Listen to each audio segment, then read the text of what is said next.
This is the original esport racing game. This is iRacing.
Hello and welcome to the dynamic Simracersworld GT Series live on the iRacing Esports Network, presented by Apex Racing TV. My name is Sam Fitzpatrick, and alongside me this evening is Marco Barbier, and we're here at the Nordschleife. It's the combined circuit, the GP and the Nordschleife combined to create, Marco, a challenge.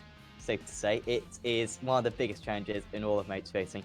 The 24 hours of Nürburgring, of course, in particular. This just an hour, but in many ways that makes it a little bit tougher, as these drivers are going to be absolutely sprinting around here, wheel-to-wheel action in this big GT3 field we've got today, and this is really going to be a great test for these drivers this evening. Absolutely. Hello everyone. Hello Sam. Well, the ultimate test for the drivers and in a sense for the commentators as well. Keeping up with the action on this massive racetrack will not be easy, but the drivers and us and the spectators, Sam, are all very excited because this is certainly, as the drivers were saying, is going to be the wild card round out of this 12th race championship. We were talking with them after the race last week, and they were all saying that the things might be shuffled around for this particular event. There are several specialists that are very, very good around these confines.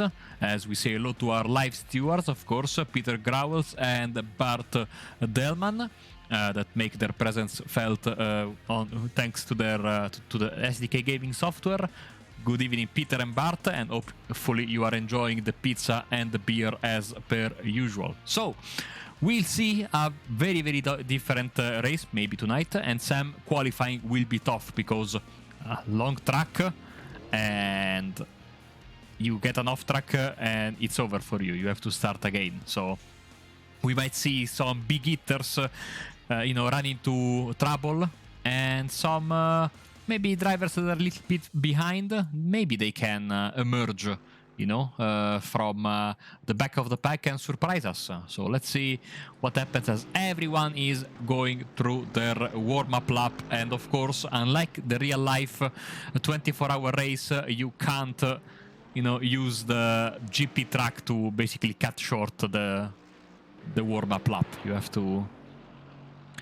have to do the entire way around the racetrack. So we'll enjoy the panorama for the time being, and talk about this championship, because oh well, sorry, Sam, but they are saying that after the race I'm invited for a beer with the stewards and you are not. It's the stewards' word, so Oh, wow. not mine. It's the stewards. I've never thought that they've made some good calls. Maybe they should cut down on the beer. But I'm too bad. I'm really not going to get an invitation anymore.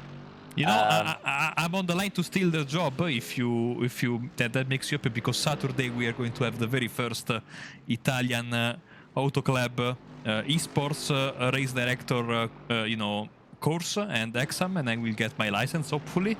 So I don't know how that will work in any way, shape or form, but Saturday will be among the first batch of licensed esports race directors. So once again, I have no idea what that means, but it would. I thought it would be foolish to not jump on board this opportunity, and yes, so maybe one day, when my broadcasting career is over, I will make you happy and take the place of the stewards here in Simracersworld. But no, they are so kind to me. They're offering me a beer. Who am I to do that? I'm sorry. I mean, I'm a student. I need all the free alcohol and money that I can possibly get. So, please. So the drivers getting through their outlaps currently. And of course, as Marco was saying, you got to do the entire lap to get round. Of course, fortunately, no, not to worry about the formation lap. It's not Road America. I mean, this would be far worse than Road America if we had to do the entire formation lap. But no, they'll line up down the Dotnahoe instead, and will just be a short one. But you can see these drivers and to kind of race round. Not too much regard for the tyres. They're going to be doing 10 miles-ish with this outlap. They're already going to be a little bit worn, and certainly going to be up to temperature by the time they cross the line. And of course, you've got to make sure they don't crash on this formation lap either, because it's going to set you back quite a bit. I think, Marco, we might be able to have a chat with Peter Growls in the interview waiting area. So, I mean, seeing that I denied you this interview in the media day, I'm still paying you back. So would you like to have a chat? For sure. Here we go. Hello, Peter. Welcome to the broadcast booth. Hello. I just heard something about beer, and I thought it might be a chance to drop in.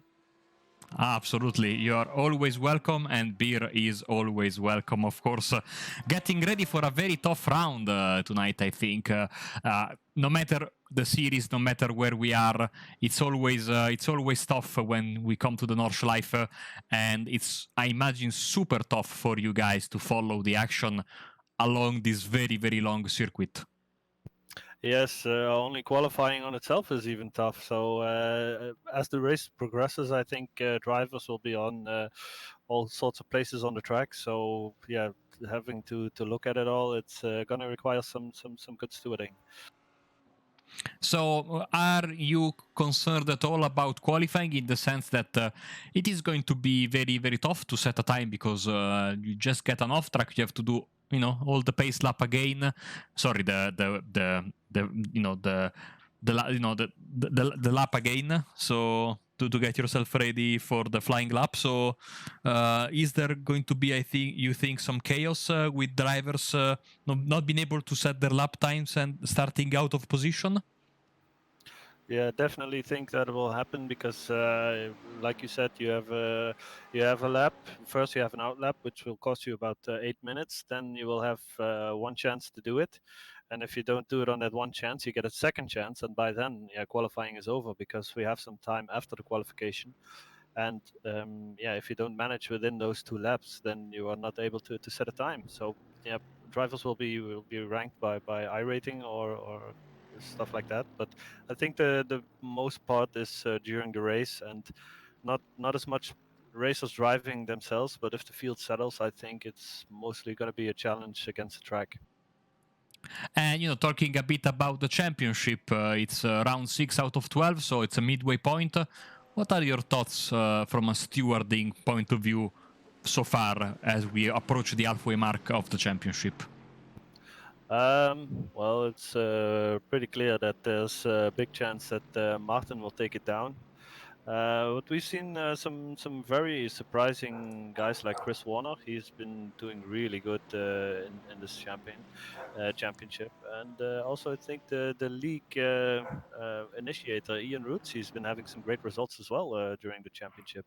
Apart from that, you got the regular customers. You got, of course, Team Ref Match that's heavily represented and doing an awesome job. So it's been really good to watch. And as to say, as driver standards go, they've been really good. Apart from the season, we really saw them grow from season 4 onwards, getting better and better.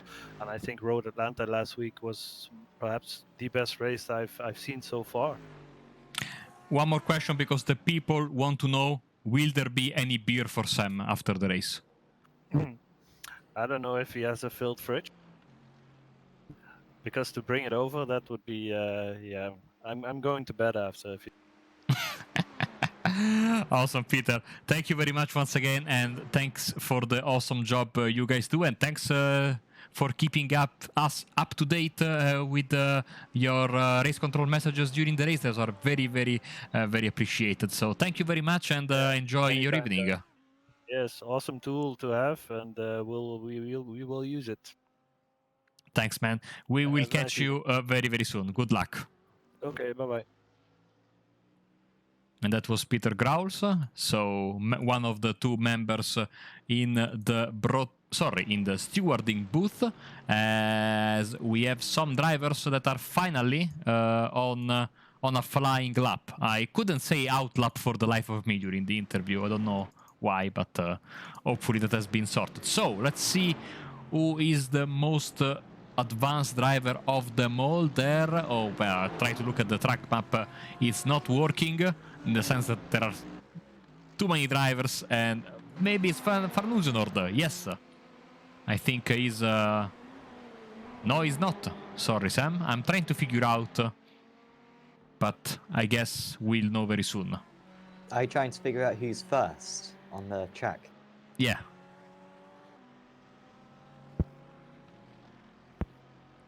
Is it Bod Boland by any chance? Or maybe Ingmar Andersen? A few of them are about 0.4 of a lap round already. So, of course, if you mess it up at this point, you're going to struggle to get in a lap. They should be able to finish the lap that they start at the end of this 20-minute session. So, as long as you can complete the outlap by the time that the timer ticks down to 0, you should get 1 lap in. But of course, it would be of great disadvantage, and these drivers will desperately want 2 laps. So easy to mess up both of them, of course, around this extremely long circuit. Martin Van Loosenholt, though, so far no issues for him. It is a circuit which doesn't reward going off the circuit. You want to keep it well within the confines. Even the curbs, particularly around this part of the circuit, can be absolutely treacherous. Really quite tall, and you don't want to bother them too much. But at the top of this straight, over the crest, wouldn't get any air in these high downforce GT3 cars. So easy just to lose the rear end. And this is where the Ferrari can really stretch the legs very strong down the straights. And of course, this is barely a straight. It's constantly curving left or right. But still, that pace is very important. Actually, just looking ahead of him, Marco, he's got a little bit of traffic. And this is an element that we haven't really spoken about too much, because it's pretty much impossible to leave, or it's going to be very difficult to leave a big enough gap when we've got 45 drivers all coming out on circuit at the same time.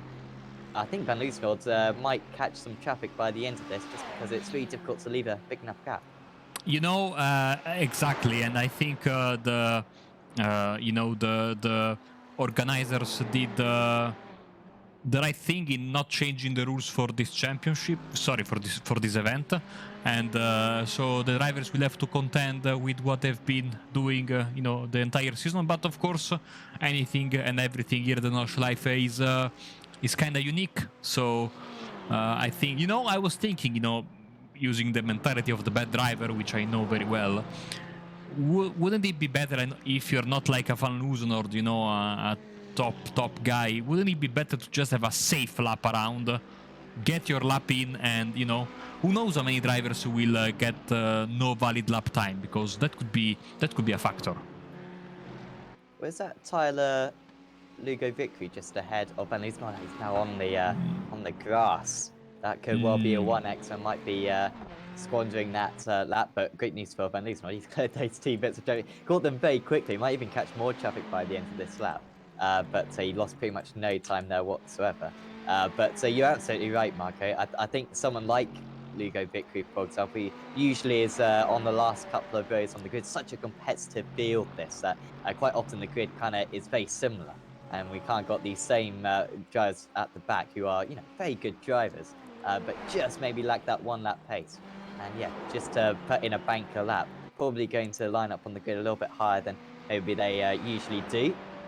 There are quite a few drivers in the pits. Lee Woodburn, Ian Roots, I think Scott Malcolm might be in the pits as well. Certainly Ben Mears is, and Kevin Boland, and Bram Van Nuetzven.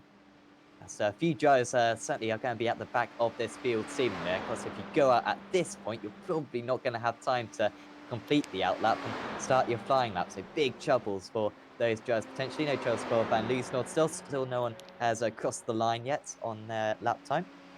Chris Warner, about 3/4 of the lap round. Also, Ryan Walker's quite far around. So we'll keep an eye out on it.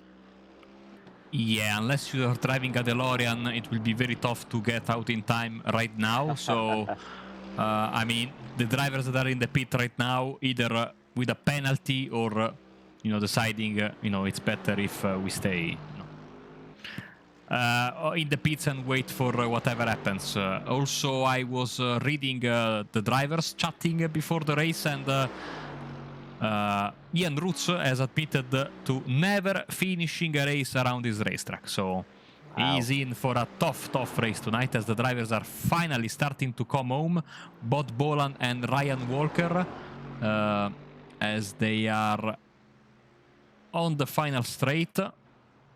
But Boland is even closer. I think will be the very first to set a lap time.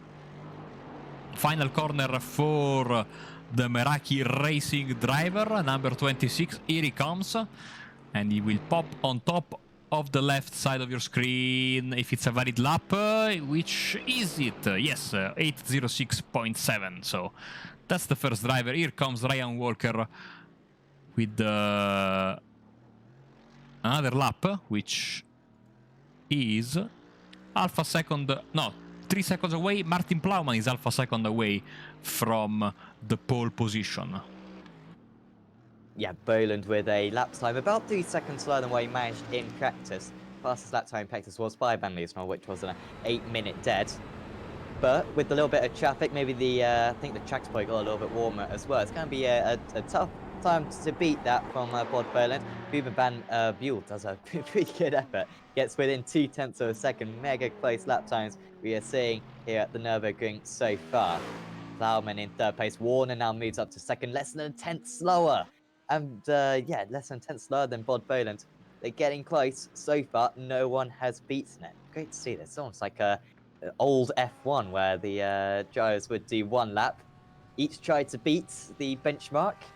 What can Brian Holmes do? He goes last of the drivers who have set a time, which is no mean feat, because to complete a lap round here is not easy. A few drivers still starting a few laps as well. Van Liesnold nearly coming to the end of his lap. He's got no more traffic in front of him. It's currently Boland, Warner, Van Buell. So far, 13 drivers have set times, so certainly if he set just the time, it's Statij goes to the pole, an 8-minute 6.01. But here we go, Mats Van Liesnold, who's taken pole position at all but one of the rounds so far this season. Every one since Monza. Can he move to provisional pole here in his race? He's approaching the line, and he does. And it's with ease, safe to say. Look at an 8-minute 1.1. He is nearly 5 seconds clear of the rest of the field. And safe to say that's more than a benchmark. I think that's pole position. Yeah, let's see. Other drivers are coming home. Robin Monster is in the final corner. Half of the job tonight, especially in qualifying, is finding the drivers on the live timing, because they can be anywhere. Here comes Robin Monster. He will start 6th provisionally. And let's see other drivers that are coming home. Is Steve Castrop on a flying lap? Yes, he is. but not a very fast one, even though there's a massive spread of times throughout the field. So let's see where he's going to slot. He's going to be in P21, last of the drivers with a lap time. Marvin Amans is also his teammate coming home with the number 64 Ferrari. Gold class for him, 22 seconds away from... You know, you make a mistake, you try to save the car, not get the off track, just get classified.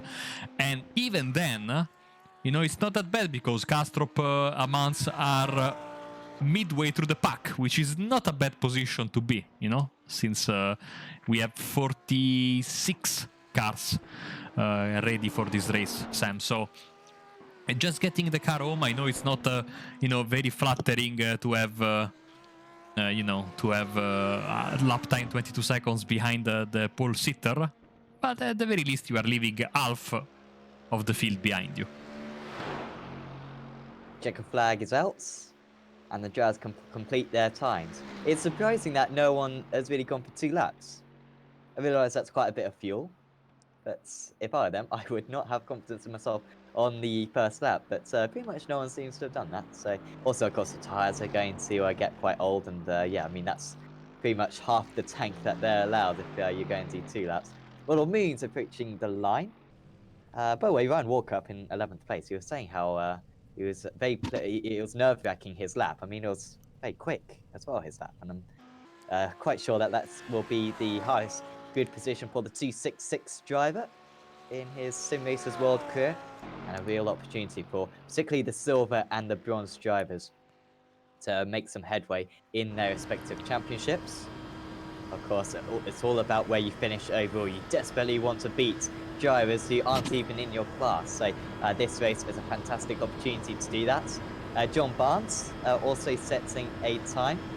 Of course, this will be his last lap, and just Pim Bao and Robbie Bouchon, Thijs Berg and John Barnes and Tom Metherell out there on the circuit still. Yes, here we go with Barnes without a valid lap time as he's coming home. The fact that he's still pushing makes me think it's a valid lap, and here we go. And he will slot in P19.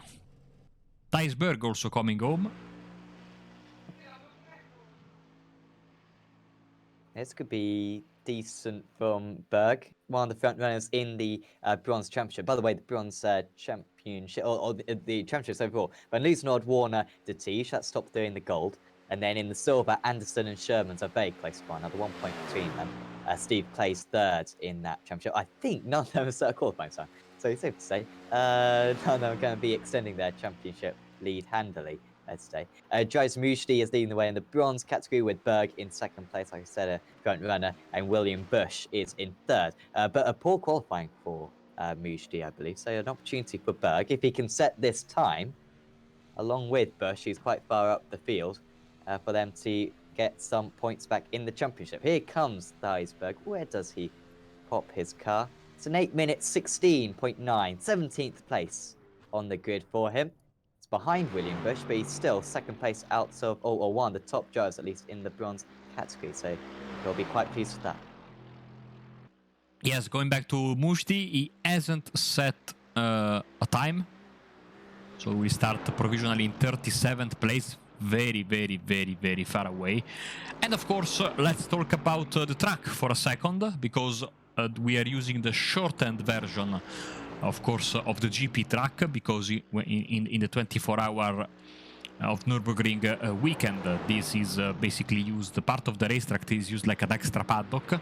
So instead of going right and then little straight and then left in the new section, they will cut straight to the left, and that creates a bit of a funnel, you know. So it's going to be very tough for the drivers to find their space without tripping over each other.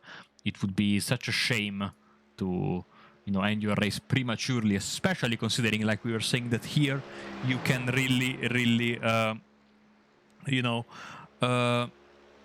make some very, very good points because it's a track where anything can happen, and it probably will, as Metherell is about to cross the start-finish line.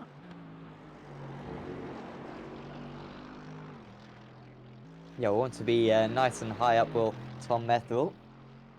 I think it will So be very far. high, you know? It will be a good Yeah. lap, this one. Hopefully we'll be in the top 10 at least. It's second place. Nice one from Tom Methel. 8-minute 5.2. Only 4 seconds slower than Martin Van Lieshoff. Oh, as Bouchon is off. I think he's already set a lap time, has Bouchon. He has, but he was improving, Yes. so... Yeah, he will start in 23rd place, it looks like. Only Pinbao. one driver between us and the race. It's Pinbao, so let's see what he does. The whole paddock, the whole world, all the viewers are waiting for him, so no pressure, Pim. Bluebird 1492, just saying how could have done an extra lap. I don't know if that's the mentality of a few of the drivers there, whether they didn't realise that they would have time after the checker flag to complete their lap time. But very few, no one's done 2 laps. Very few people. I think Bouchon was one of the very few. He was attempting 2 laps. Pinbao, to be fair, is attempting 2 laps. I mean, if it gets in pole position, then clearly he is the man with the plan. But yeah, currently in 20th place, and one of the bronze drivers, I think has finished on the podium a few times in the bronze category so far this season, has been improving quite a bit. And I think we got a word from one of his teammates. He is very quick around here. I think it was Martin Melison saying how he would be one of the surprised drivers that he could maybe get a really good results. I mean, qualifying is going to be important. Let's see if he can improve too much on a 18 points, an 8-minute 17.5, going 2 seconds. Going 1 second quicker would promote him up a couple of places. I think he's going to. Let's see. I think he might improve on his time. Let's see. I think he definitely will. He does. P18, 8:13.6. He was the final driver we were waiting for. And I think that now, in just a second, we can go through the starting grid for this race. And of course, it's going to be a short pace lap, thankfully. The drivers will line up on the backstretch, the Dottinger-Ho, and from there they will basically be straight onto the start-finish line. As we wait and wait and wait for the clock to tick over. But, you know, the more we wait, the more excitement builds, you know, and we are already very excited, Sam. So, I mean, qualifying was important, but surviving the race will be even tougher. And I'm talking about everyone, from Van Loosenord down to Chris Miles, the drivers who starting last. So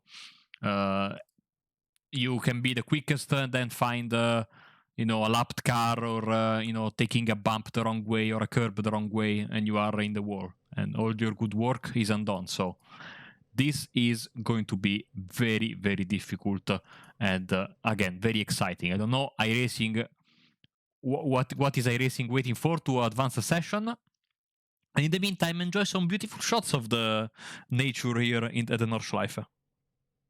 Yes, a few of our colleagues at Apex Racing TV and Apex Racing Team have been to this circuit. I think they may have got a couple of laps around the GP circuit. I think they went there for the Sim Racing Expo, of course. Fantastic event that, of course, just seems to be growing every season as Sim Racing, of course, grows as well.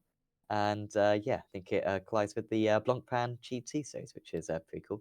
Unfortunately, I don't think me nor Marco have been able to visit this circuit, but it certainly would be fantastic to visit. By the way, the clock is at 3 minutes and 35.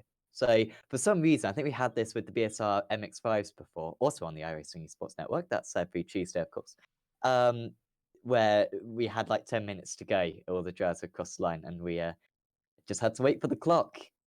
And it seems as though we're going to have to wait for the clock again. But you're absolutely right, Marco. The tension continues to build for these drivers. The weather, by the way, 18 degrees air temperature, 29 degrees track temperature, quite a bit of sun out here, a few clouds, as you can probably see. So not too bad conditions, but it is going to get a little bit warmer as the race goes on. So it'll be quite a challenge potentially for the drivers later on. But I think we've already talked about the first corner marker. I mean, it's going to be interesting to see what the drivers' mentalities are going into those first couple of corners, because it doesn't feel like a proper race circuit. It's completely kind of improvised, and it doesn't feel as though you really ought to be going through that part of the wall, of course, just cutting through the stadium section. But these drivers are going to have to be very polite to one another and leave plenty of room. Otherwise, we could see quite a few collisions through this first couple of corners. Yeah, it looks very weird. I have to be honest. Every time I see that shouldn't be there, but it is. So the drivers, of course, know it very well. They've been practicing basically since the end of the previous round. Also, talk about it now because it's going to be important, of course. When the white flag will drop, that could catch some drivers out of shape regarding their fuel. So that's going to be something we'll have to keep an eye on the more the race goes on, because if you fuel your car to finish exactly on the hour mark, you might be very disappointed. A driver who takes a gamble in one direction or the other, especially the safe direction, might be able to gain some very, very good positions at the very end of the race as the clock keeps on going. We have 71 viewers, and I mean, thank you very much, guys, for sticking through this wait. I mean, it'll get better. I mean, Yes, this is like the least entertaining bet, believe it or not. I mean, I'm going to blow your minds, and actually there's racing on the iRacing Esports Network as well. So trust me, if you think this is good, the next hour, wow, it's going to be really quite entertaining, I'm sure. We've got less than a minute to go, and so the drivers start gooding up. Then we'll have 2 minutes of gooding up. Then we'll have about a minute of them rolling slowly to the line, and then it will be the hour. And a little bit, of course, as Michael was saying, because you've got that, got to finish the lap, and that will add a few minutes on as well.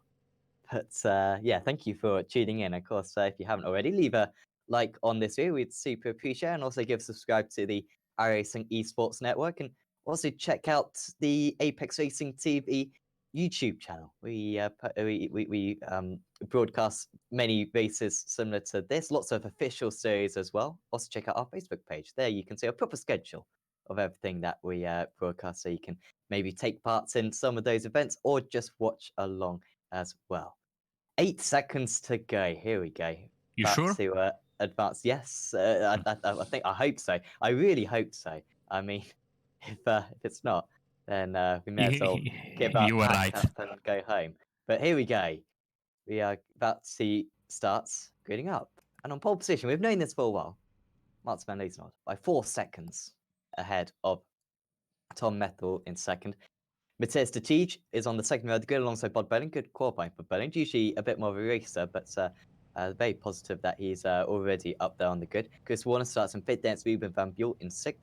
Then it's Robin Monster, Martin Plowman, Gregory Vranks, Ewan Marshall, Lewis Ward, Ryan Walker's top of the silver drivers. Rob Thiessen's top of the bronze drivers. Then Seb Herbrea, William Bush, Anton Dupin, David Fuller, Pim Bow, Dyersberg, Ben Thanes, John Barnes, Brian Holmes, Robbie Bouchon, Marvin Amont, and Stephen Kastrop. Those 25 drivers set times. These drivers did not. Kevin van der Sleck, and by the way, beyond this point, it's ordered by iRacing, apparently. So Kevin van der Sleck, a long way out of position in 26th place. Also, PJ Claysons, Dion Phillips, Ronald Moons, Ingmar Anderson, Steve Clays, Anson, of course, top of the silver drivers. Clay's third of the silver drivers, so very important that battle. Then it's Chris Miles, Ian Roots, John McConville, drives Mujdi, top of the bronze drivers in the championship, so he's got a lot to recover. Then it's Jeremy Hessels, Chris Muretta, Kevin Boland, Brian Van Newton, Ben Mears, Scott Malcolm, Lee Woodburn, Ben Llewellyn, James Hobden, and Tyler Lugo Bickery. Rounding up this 48 Cup field. I did say how Tyler, this is a great opportunity for him not to start on the last couple of rows. Unfortunately, he's going to be starting last. But we wish him the best of luck to gain a few places. Of course, I believe running under Apex Racing TV. So great to get our name out there. And we've waited a while, Marco, but here we are. We're about to line up. Tom Methil still, Martin Van Liesnoord yet to take the grid. Oh, that was something in the nick of time. Left a couple of seconds to go. He's on the grid. Everyone's prepared, and this is going to be a fascinating 60 minutes of racing. So starting from the pits, Brian Holmes, Bram van Uytven, Ronald Moons. These are the three guys that will start from the pits. As the field is finally rolling, Sam. Yes, I can't believe we are about to go racing as we take a look from high above the racetrack at this beautiful, beautiful, colorful field of cars as they are heading now into the final section. It's a beautiful day here in Germany and it's going to be a beautiful race. Thank you everyone once again for sticking with us. And as the stewards are telling me, they tried to advance, but apparently when you get the checkered flag, you cannot advance anymore. You have to wait on iRacing. So they did their best. Yes, well, I mean, it's built anticipation. Here we are then, Martin Van Liesnoord, who's won every race this season. Can he make it 6 out of 6 for a perfect first half of the season? He starts on the pole position. It's Methil in second place. We are away for 60 minutes of racing here at the Nürburgring. Good start for Van Liesnoord straight away. Also good start for De Tige, moving up into second place. Monster getting past Van Buell as well a little bit further down the order. Side by side between the two Meraki drivers. There could be contact as well with De Tige going into turn 1. How are these drivers going to negotiate these couple of bends? Very tight and twisted, of course, but Tom Methil dropping down 2 places into 4. So disappointing start for him. Also Van Buell down 2 places. Good start for Monster and Plowman. Marshall as well. Poor start, or great start for Ken Van Stek, already up 6 places, up into 20th. So really positive for him. And on the most part, nice driving to negotiate those couple of corners. Few drivers as well, just entering the track from the pit lane. As Van Liesnoord already with a 7/10 of a second gap now over De Tige.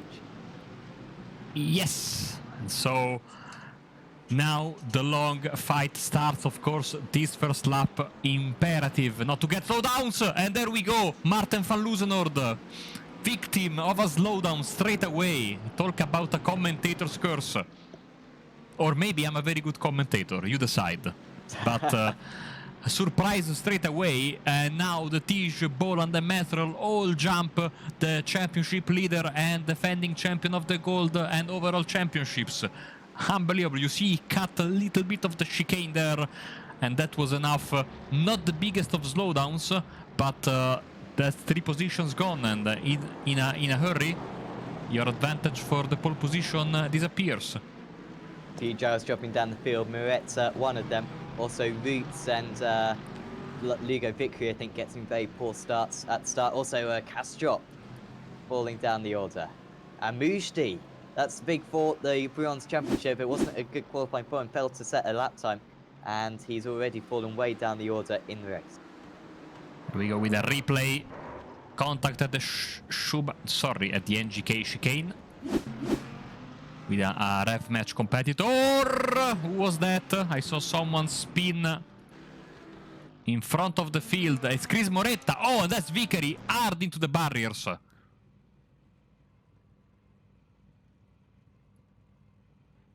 Moretta had already fallen a couple of places. Not a good start for him. Not a good qualifying either.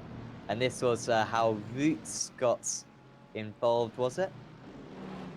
This is how the collision occurred. So Roots already with a slowdown, seemingly. Muret a little bit gingerly round that corner as well. And just as they enter the Nordschleife slow car just ahead, Muret getting held up initially, just beaching his car on the curb. And I think Lugo Vickery getting involved as well. Lewis Ward falling down the order.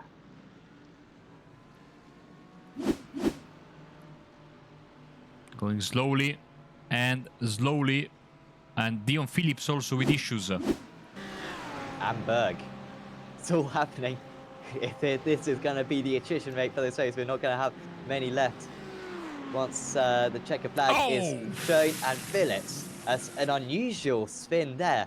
Just the rear just not sticking in with him for the entire corner and spinning off, and there's very little run off here at the Nordschleife.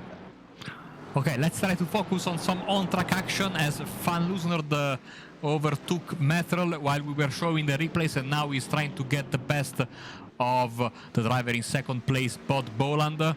And this is going to be, I think, all night long like this. At any moment, there could be something go wrong for a lot of the drivers.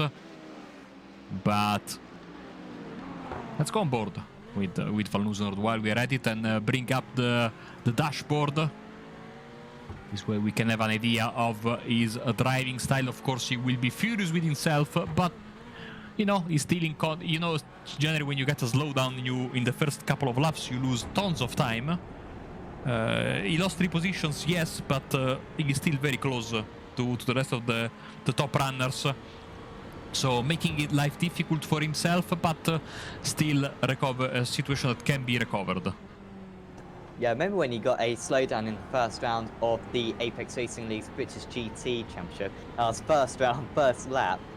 Got pole position and dropped down the order straight away. And he failed to recover that day, but that was just a 20-minute race. This a lot longer, and he's only dropped down to 3rd place. Here comes the slipstream effect. What can Boland do in defense? He goes to the left side of the circuit, and that seems to be enough for him. These GT3 cars wide enough for this circuit.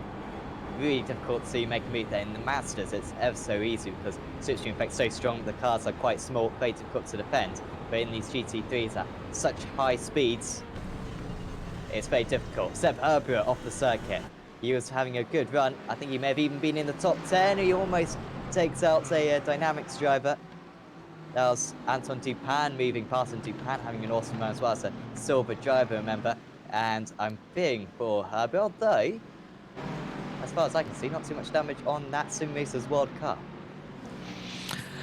Yes, so we saw just the back end of that. I think it's very hard, but it's very flat compared to the way the wall was running. A great battle here. Fuller.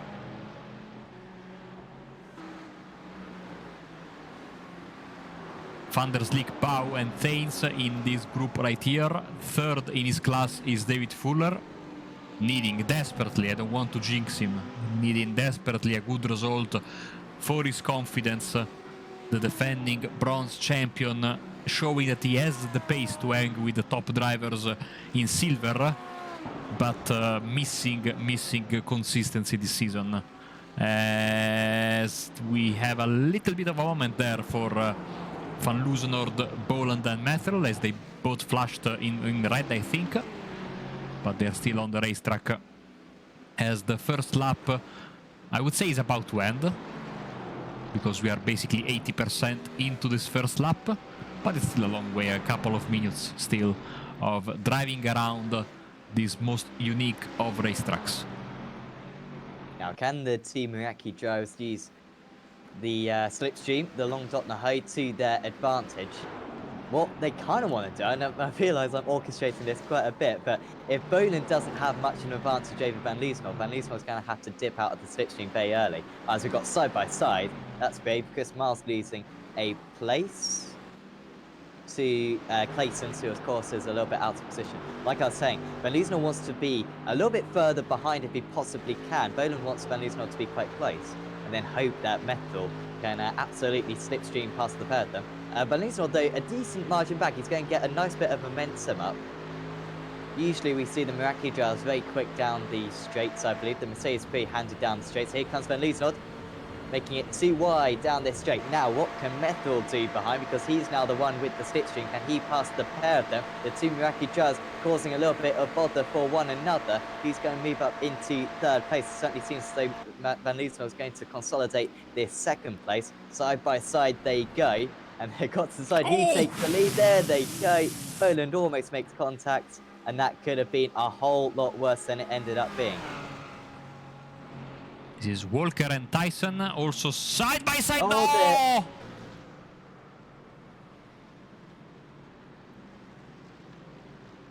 And unluckily for Tyson is the wall. Luckily for everyone else, that could have been a disaster, Sam. In front of basically most of the field, as Tyson is waiting diligently, his race ruined. Absolutely. Oh, careful there! Oh, that's a Nomad car in the wall and a spin for a Simracersworld car. Teammate that is Kastrop. My. That's a big shame for Tyson. He was leading the bronze drivers and quite handily, I believe, as well. It's going to be a massive haul of points, potentially, if he could hang on for the entire hour. Maybe Kevin Boland, I think it may have been the Nomad driver who went into the wall in order to miss the Simracers World Cup. And that has wrecked a few drivers' races. That seems to be okay, is Kevin Boland, so must have been someone else.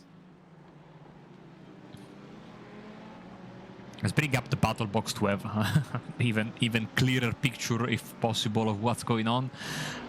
Chaotic first lap, not in the sense of, massive, 20-car pileups, but several small incidents here and there that really compromised the race for many of the competitors. But still a long way to go. Here we go for 9th place ranks, getting past the Meraki driver, that is Johan Marshall. Behind them it's Eberer and Walker. Eberer getting the jump at the NGK chicane, heading into the proper Nordschleife circuit. So Eberer, after hitting the wall, of course earlier on, so well to recover, still up 3 places from his start. 7.5 seconds later to catch up to Ewan Marshall up the road. Quite a few kind of groups of drivers, but there's not massive trains at the moment. They've all kind of been a little bit dispersed so far. But very quick is Kevin van der Slik. He's only just behind these drivers, about 2.5 seconds behind, and he is very quickly catching up to them. Issue for Ben Danes. He's just picked up a little bit of an off track. There you go. Oh, behind he's him. got a spin around. That is Bouchon. He set a qualifying time, was doing very well in the bronze category. And he's another one of those drivers who has had an issue. Tries to get back going the right way, but so difficult around this circuit. Barely any runoff area whatsoever, but he does get back going. And he drops down to about 30th place, I believe. What happened to the Tige? No, what happened? He's been overtaken by Van Loosman. He's retaken the lead of this race. This is how it happened. Seemingly a little bit slow off that corner was the Tige.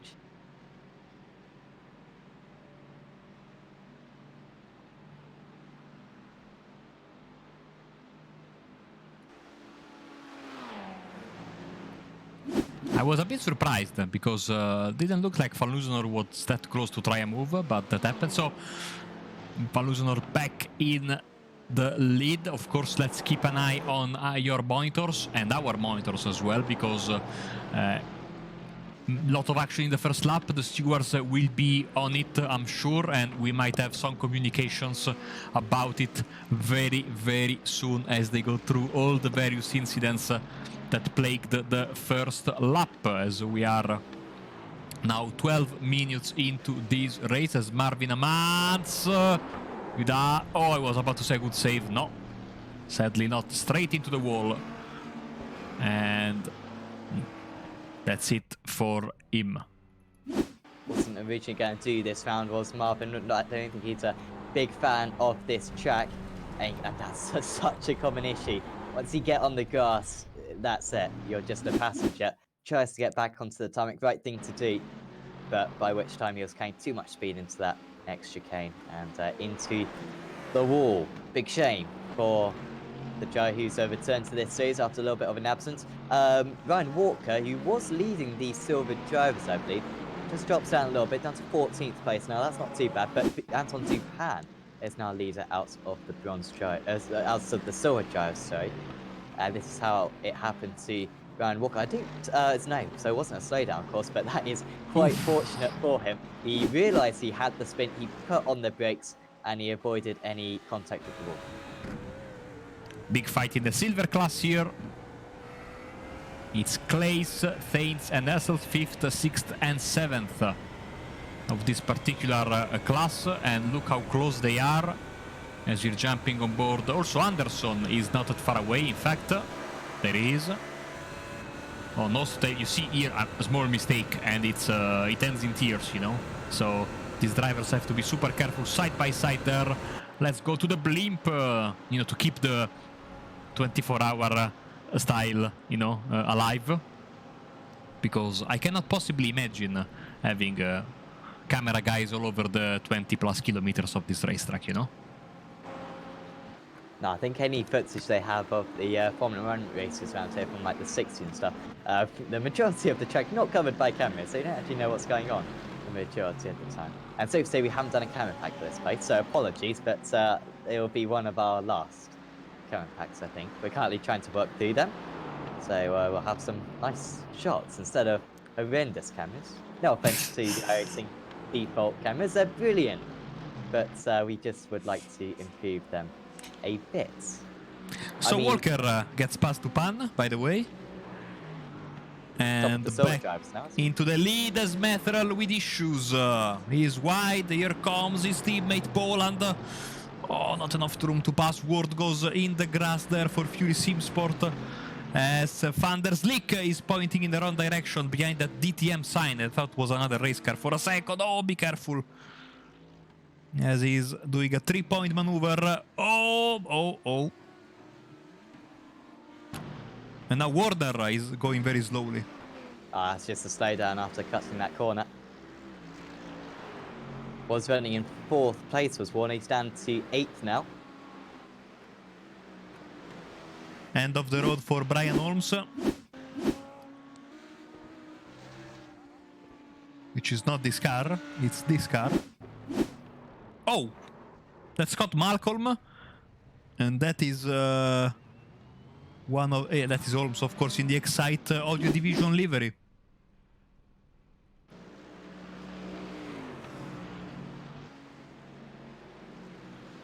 We are down 30 to 37 cars.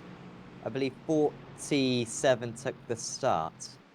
46 took the start. Maybe 45 took the start. And we're down to 37. So a few retirees. Also a few drivers kind of limping around. Lewis Warder, I don't think he's going to go a whole lot further. A lot cooler on that car, which is good.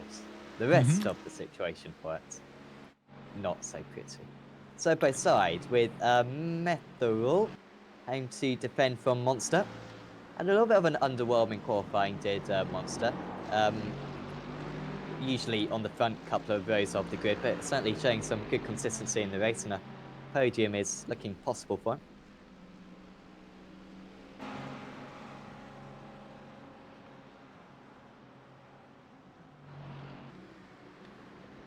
Bao in 17th place. Big Q this behind Anton Dupin, who had a very good qualifying, but maybe a little bit out of position compared to these other drivers. And it's William Bush, David Fuller, who, if he can consolidate this position, Fuller would really bring him straight back into championship contention going into the second half of the season. Side by side between the two drivers ahead, with Clayton's moving ahead of Fuller now into turn 1. Fuller will try to stick it round the outside, but he's going to lose that place. Does the wise thing, just backs out of it, does the 2-3 car, and moves into 16th place. Clayton's now up 12 positions and was very fast on that last lap in 8 minutes 11, about 5 seconds faster than the drivers around him. Exactly, and you know, in the end, not the worst thing in the world for Fuller to let by the gold-rated driver in front of him. As we are heading into another lap of the Nordschleife, with these leading drivers about to get into there. You can see the track map on the right side of your screen. It's very, very, very bunched up at the moment, as Van Loosenord was by 5 seconds the fastest car on the lap, 8:03.7. Sorry, by 4 seconds. My math skills are deserting me at this very important moment.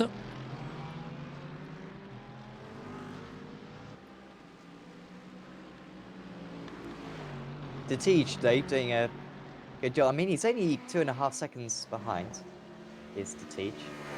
Now the slowdown for Van Liesnord and could put that lead in jeopardy. Teach has... Was it Teach who won at Zolder last season? I believe it was. And of course, one of the series veterans.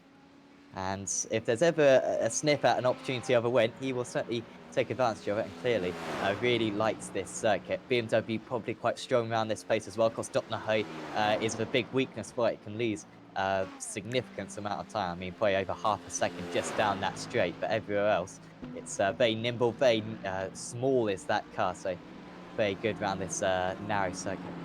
Yes, it is, absolutely. And I mean, on a track like this, that kind of a gap is nothing. One mistake, you lose everything. So it's certainly that he is doing the right thing, keeping contact with Van Luzendorp and trying to put the pressure on him. So, of course, let's remember that we also have pit stops.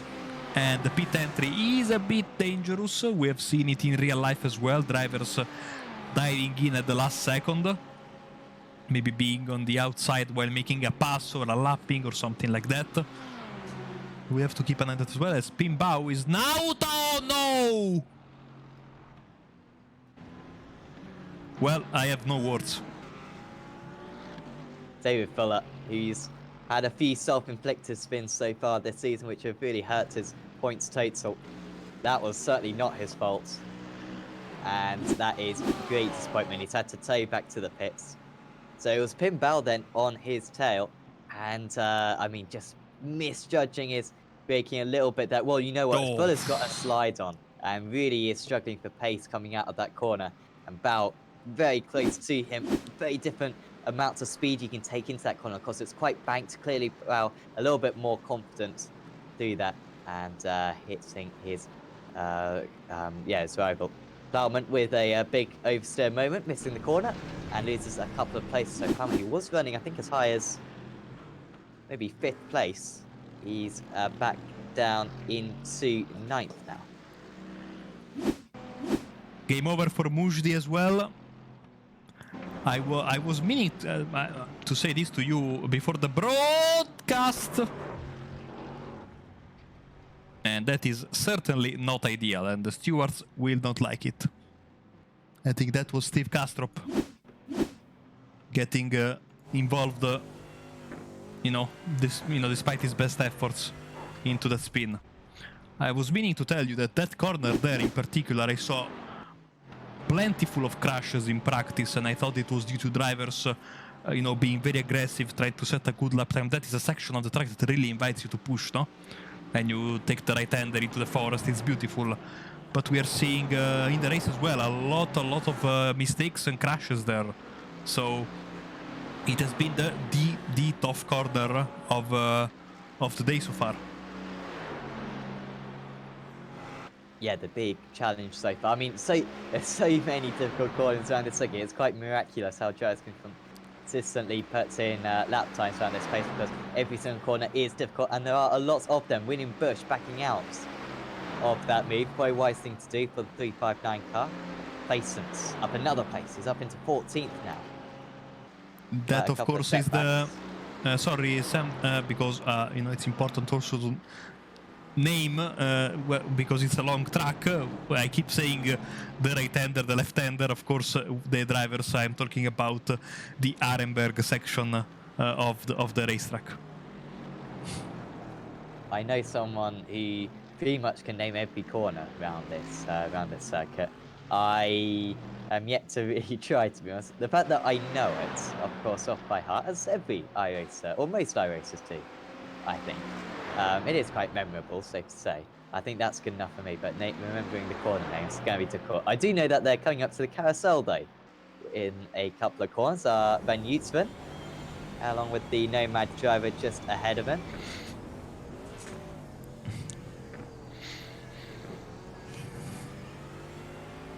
Both up 13 places so far up Burlington. Van Utsven, here we go. The good old castle, which I don't think the GT3 cars really run anymore. They tend to just go around the flat parts, but on iRacing, don't care quite so much about your floor damage, so take it all you wish, and it gains you about 2 seconds a lap, I think, to do that.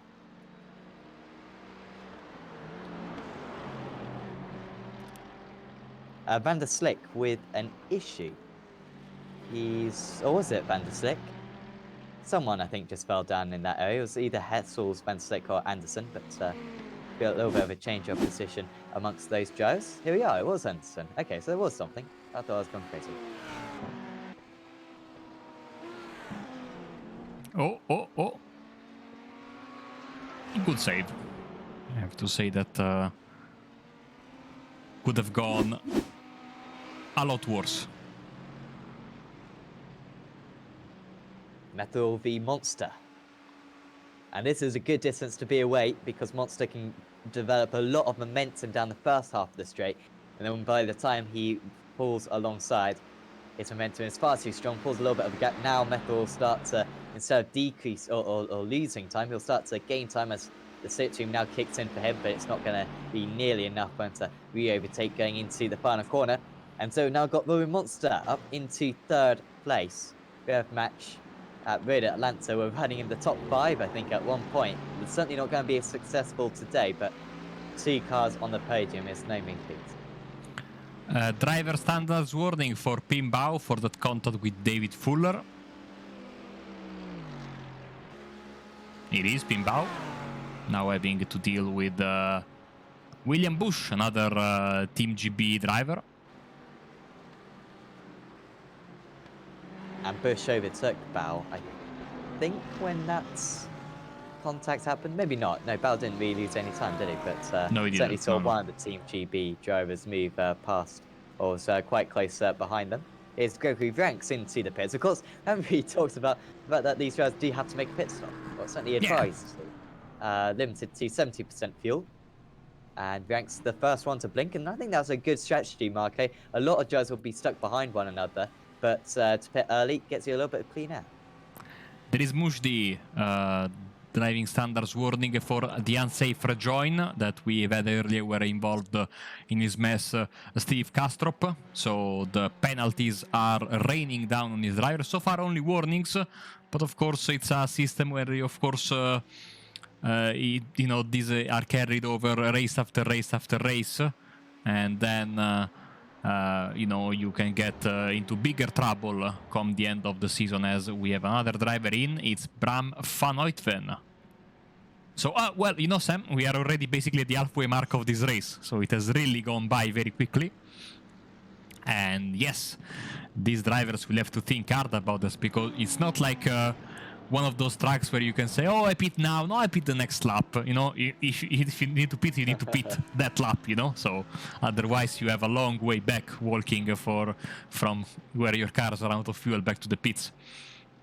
And, you have the risk of getting lost in this big forest. So don't want to do that. I mean, imagine rain. When rain inevitably comes through iRacing. It is apparently in development. And starting a lap, and it chucks it down with rain, and you have to do 12 miles, or however long this circuit is. 26 kilometers, apparently, is this circuit. That's a lot more than 12 miles. That's like 16 miles, something like that. So yeah, that would be very difficult to do.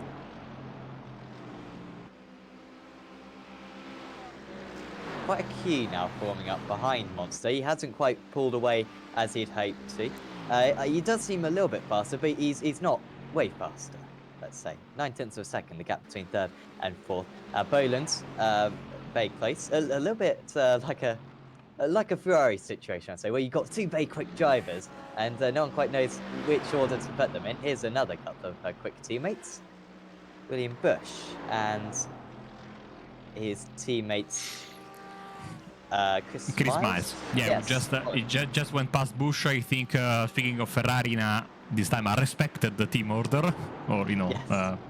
Courtesy between teammates more than team order, because they don't have any kind of person behind the scenes pushing the buttons. It's more of a matter of we don't know. Well, I mean, Team GB Esports could be proper authoritarian leader. Could be David Fuller calling the shots right now. We have been there. You are still there as a team owner. I was in the past, and I never The only time I asked for a team order was when I was driving, and my teammates and my drivers as well, because never gave me the position. Can you think about it? I mean, come on, man. No respect.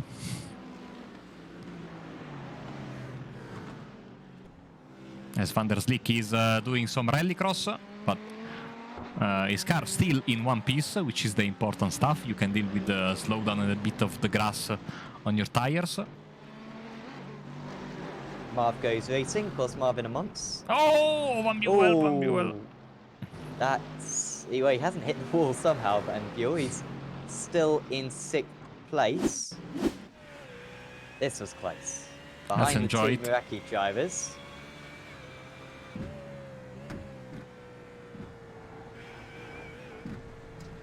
Oh no, he hit the wall. Oh, it did hit the wall, yeah. That was going to affect the straight line speed a little bit, but... yeah, this is just the curves around here are absolutely really difficult. As side by side between the two Meraki drivers, one of you lift out. One of them did, not willingly. Methville did, and Boland moves ahead up into 4th place. He wants to go on the charge ahead for Robin Monster. Sorry, Roots disappeared. I thought he was in the pits, but no, he just had a problem with his connection. He's back. Still only half an hour away, you know, depending on where the white flag drops, to finishing his first ever race at the Nordschleife. So we're all pulling for Ian. I mean, I want him to finish 11th, seeing that his middle name is genuinely 11th place. I was quite surprised when I heard that. But no, he's got half a chance actually of a decent point score, despite not being mega confident and having a little bit of a poor start. Marvin and Monster just saying how great advertising on the iRacing Esports Network. I assume that was my comment on Rain. Of course, do subscribe to iRacing. We sometimes accidentally diss iRacing, so we do actually have to do this promotion. Just stay on the network. So do subscribe to iRacing now. It's like £100 a year or something, or to get a 3-month trial actually, because it's actually really good value for money. I think it's like $20 for 3 months. I mean, you know, most games cost like double that, so do that and then see how awesome it is, and yeah, you'll be hooked for life. Which is fantastic. We can broadcast you. Oh dear, Hessel's in the wall. And Steve Clays with him. I think he was in reality not very happy with some of the driving tonight. That was the sense of his message. As Jeremy Hessel is doing his Sebastian Vettel impersonation. And keeps going. I want to know how they ended up in the same place at the same time in, I think, a separate crash. Ah, look at that, Jeremy trying to find the best position to see incoming cars. Little bit of a hit to the front of his car to, you know, even the damage between front and rear, and back he goes. Let's see what happened.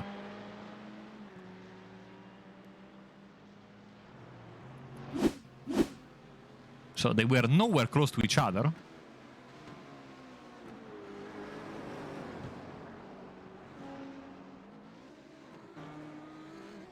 Ah, okay.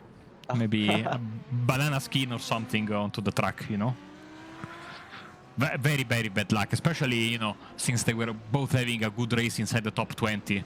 That was odd, a bit funny, you know, in a sense, but very sad for both drivers, as they, you know, when you start getting into this moment of the race, less than, you know, more than half the distance, you can sense a good finish coming, and once again, just finishing here is like a big win, and all of a sudden you do that mistake there. Very odd that both drivers had the same mistake at the same time. Yeah, Clay's in the running for the championship, and if he'd managed to finish today, he would have been right up there.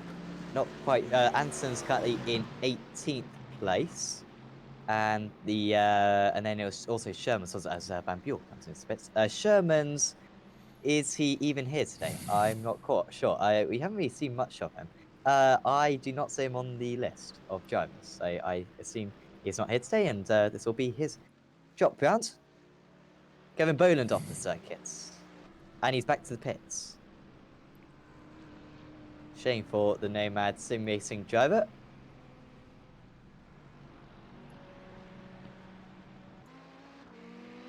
Pinbao also coming into the pits. We are running out of drivers somewhat. I say that actually, we've got a lot of drivers starting off. So we got 34 drivers still, or sorry, 33 drivers still running, which is not too bad. So, but still fantastic if these drivers can finish the race. Could be some of these guys, certainly maybe the drivers who usually end up near the back of the field. An amazing opportunity to get one of the best results of the season. Absolutely. So the leader in the overall and gold is Van Loosenord. There he is in his rev match Ferrari. The leader of the silver class is Ryan Walker, even though we are in the midst of the pit stop, so things might change. The leader of the bronze class and looking for his second class win, you know, in his Simracersworld career after a tough season last year is William Bush, who really is coming into his own this season.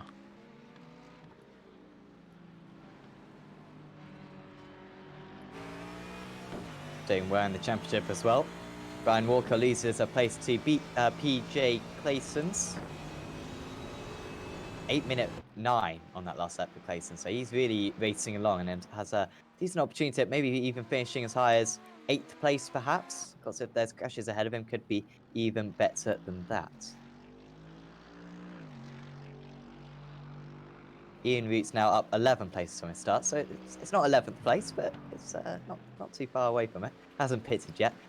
Top of the pit drivers, of course, is Ruben Van Buel running in 15th. Exactly, he is the first of the drivers who already pitted. Right now we have some battles on the field. We have Methrol and Warner. Marshall and Eberer are also very close with each other. Also we have Barnes trying to close in on Bouchon.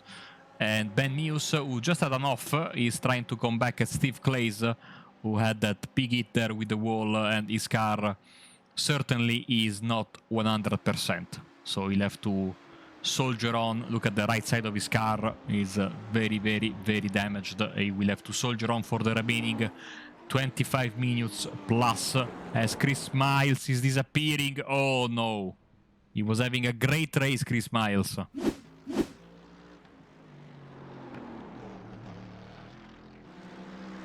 Was in the top 20 drivers, I believe, and ran wide in the first part of the chicane, ran wide in the second, and then just losing control of the car when he ran onto the grass. That's all she wrote for him, sadly. As the drivers were right. Oh, Dupin is around, and that's it for him as well. I think he went around, yeah, at Arenberg as well. Was third place out of the silver drivers, I believe, was Anton Dupin. I think was in the top 15 drivers. Such an opportunity, but unfortunately... I think that, sorry to interrupt you, Sam, that must not have been the reason for his retirement. Because he didn't hit anything. Maybe he crashed here, let's see.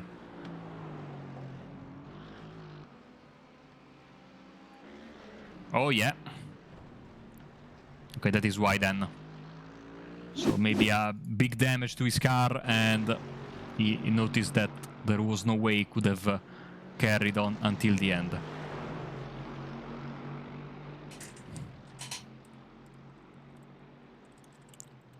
As we see hello in the race chat to Alvio Lampis, who is Italian, and last night found me, I don't know how, during my Monday night Italian broadcasting, and I think was a bit shocked to hear me speak Italian for the first time.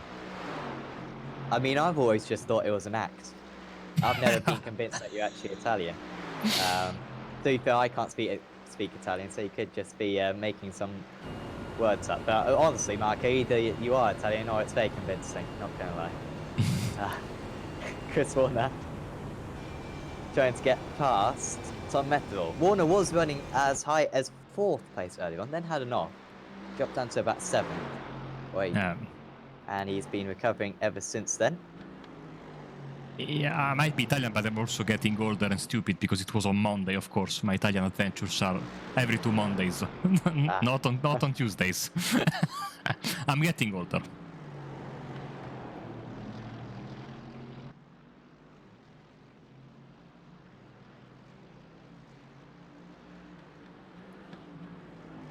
Plowman under pressure from Marshall. So as one Fury Simsport driver tries to get past a Meraki driver, Meraki driver tries to get past a Fury Simsport driver.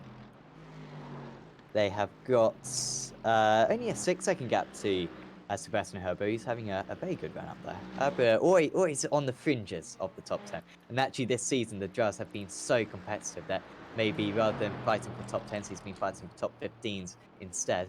But he had a couple of really good rounds at the end of last season. I think he got a 6th place at the last round of last season. I think this would be his best result since then. If he could finish where he is running right now. The Tige pushing hard, risking a bit there. Luckily, there is no grass there, there's gravel. Gravel is a bit more forgiving around here than grass.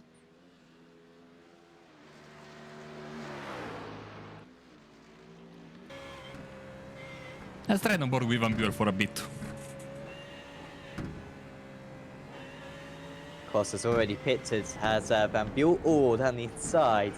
Wasn't wasting any time, getting past William Bush. That could have gone very badly for him. He's now got 19 seconds to Ryan Walker, so got no more traffic. Expect quite a few drivers coming in on this lap. I doubt they can go any further than this. This lap 5 of the race. Usually I think on full fuel you can go about 8 laps, pushing it. 7 is comfortable, 8 is a little bit tricky, so maybe could get 6 laps. Of course, these drivers limited to 70% fuel.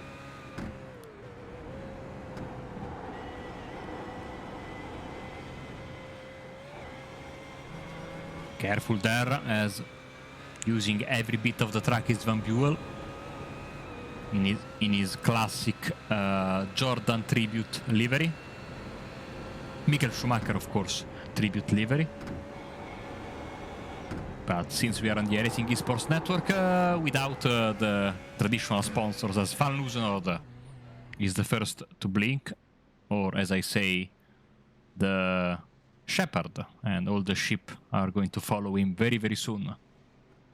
Yes. Although, at Road Atlanta last week, he was not the shepherd. He ditched his sheep.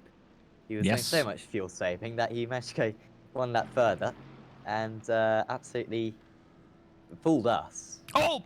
Oh, contacts with Warner hitting the back of Methril. And this is how it happened. He was trying to get as close as possible coming into the pits.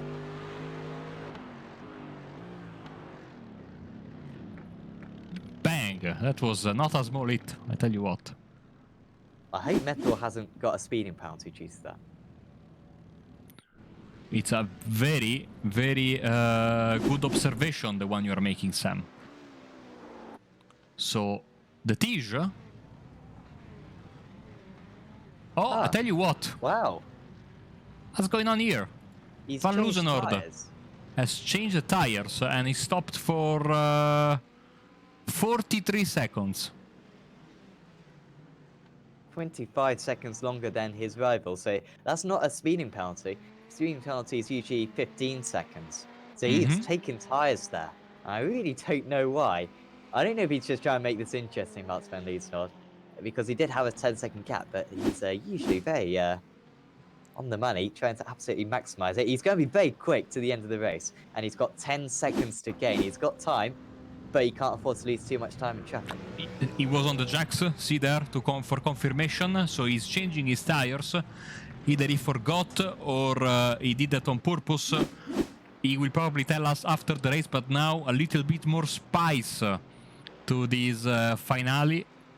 Certainly he will push like a madman in the coming 18 minutes that we are left in this race, as everyone is pitting, everyone coming in.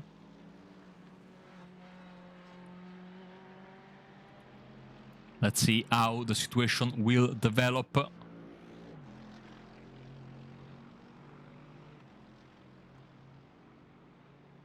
So the leader now is Ryan Walker in the silver class. The leader in bronze is Pim Bao.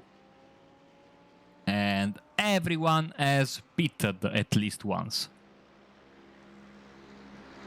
Yes. Except No, for James Hopton. James Hopton, Llewellyn. Ben Llewellyn, and John McConville. I assume they're all Yet to coming pit. into the pits right now, though. Yeah. No, But or you is kn- Hopton continuing? No, he isn't the pits. No.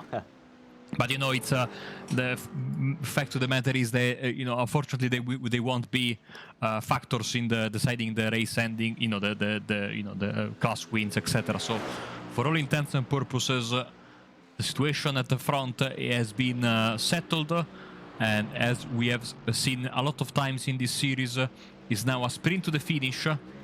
And let's see, because now all the cards have been played in the terms of strategy, and now there is only one thing that makes a difference. That's on-track ability.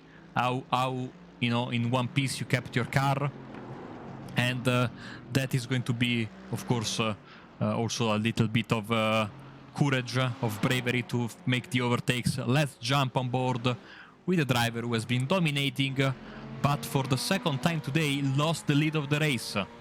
So let's see Van Loosenord in his quest to catch Bob Boland, his teammate Robin Monster, and Matthias de Tige.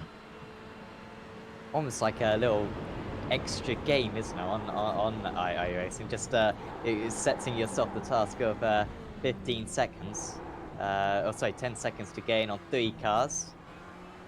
Very fantastic scenario for him to be, and he should have just enough time to catch up to the race leader. He usually has about 4 seconds a lap, but I think with those fresh tyres as well, that should be helping him a little bit, and he's not holding back one bit. He almost set the world record time for a GT3 car around the Nürburgring combined circuit. Apparently, he was only half a second away from setting a new world record. And I think that was a 7-minute 50 that he managed to do. I think these are slightly hotter track temperatures, so it'll be difficult to get close to that. But it really does show the amount of pace that he has, and you can see visually closing in, and that bro on rails around this circuit. There's absolutely no corrections being made by him. He's just slotting the car to each apex, and the gap down to 1.5 seconds to Bod Boland, up to 5 seconds to Chris Warner. Remember, they came out almost side by side, one another out of the pits. So in the chat, someone is asking if I am Italian. Once again, Sam, you are the worst person to answer that question, I think. I'm not convinced. So, looking at the timing, we are 46 minutes in, and we are halfway through this lap. And I cannot go any further with the calculations. I'm sure Sam will do a great job providing you with an approximation of the laps we might have left in this race. Well, I did get a C in A-level maths, and that's higher education maths. So, this is what we were doing for the entire 2 years as well. So we will have this lap and then 2 more. Ooh. I think. So we will cross the line with. It'll only just be that, if my calculations are correct. We will cross the line with about a minute to spare for the final lap of the race. Once again, thanks to all of our viewers, 80 tuned in with us on the iRacing Esports Network, plus all the guys that are watching us on Facebook tonight, on our Facebook page, Apex Race TV. Only one person seems to be finding this race boring. My dog, who's sitting on my bed and sleeping soundly since the drop of the green flag. Not overliking the show tonight, but I don't know how, because look at Van Loosenord now with his first of his 3 targets, trying to get the best of Bod Boland, of course. Bod Boland, one of the veterans of the series. Van Loosenord came in last season, won the title at the first time of asking in dominant fashion, and looking, not only looking, but very close for a repeat himself this season. And of course, he has always finished first in the first 5 rounds of the championship, plus the media day, the non-points paying event at Daytona International Speedway earlier this season. So looking to keep the streak alive is Van Loosenord. Tough ask in front of him. He is hoping that that clock is in his favor and that we have a couple more laps. I think he won the last couple of rounds of last season as well. So this is a long run. He's trying to protect. And we knew, looking at the schedule, if there's going to be a surprise this season, it's going to be this round. I believe it was Ifan Gnexen, who the one round he didn't win a couple of seasons ago was Bathurst. And that's a little bit of a similar circuit to this, where just a tiny mistake can be very costly. Here comes Van Loosenord then. He's right on the tail of the Meraki Racing Joe. This should be quite simple for him. Ferrari usually has good straight line speed. They too, the Mercedes not bad either. Here he comes then. Gonna have a lot of momentum. He's 7.5 seconds behind, but rather than having 3 cars to overtake, he's now got the 2. I don't think there's going to be any defense put up by 26 Bod Boland, because he realizes that there's no point in defending for these 2 laps. Now, what time are they going to cross the line with spare? 10 minutes to go. So yeah, we'll quite possibly get 2 laps in. So we'll cross the line with about 2.5 minutes to spare to start our 8th lap. Are these drivers okay with fuel? Let's see.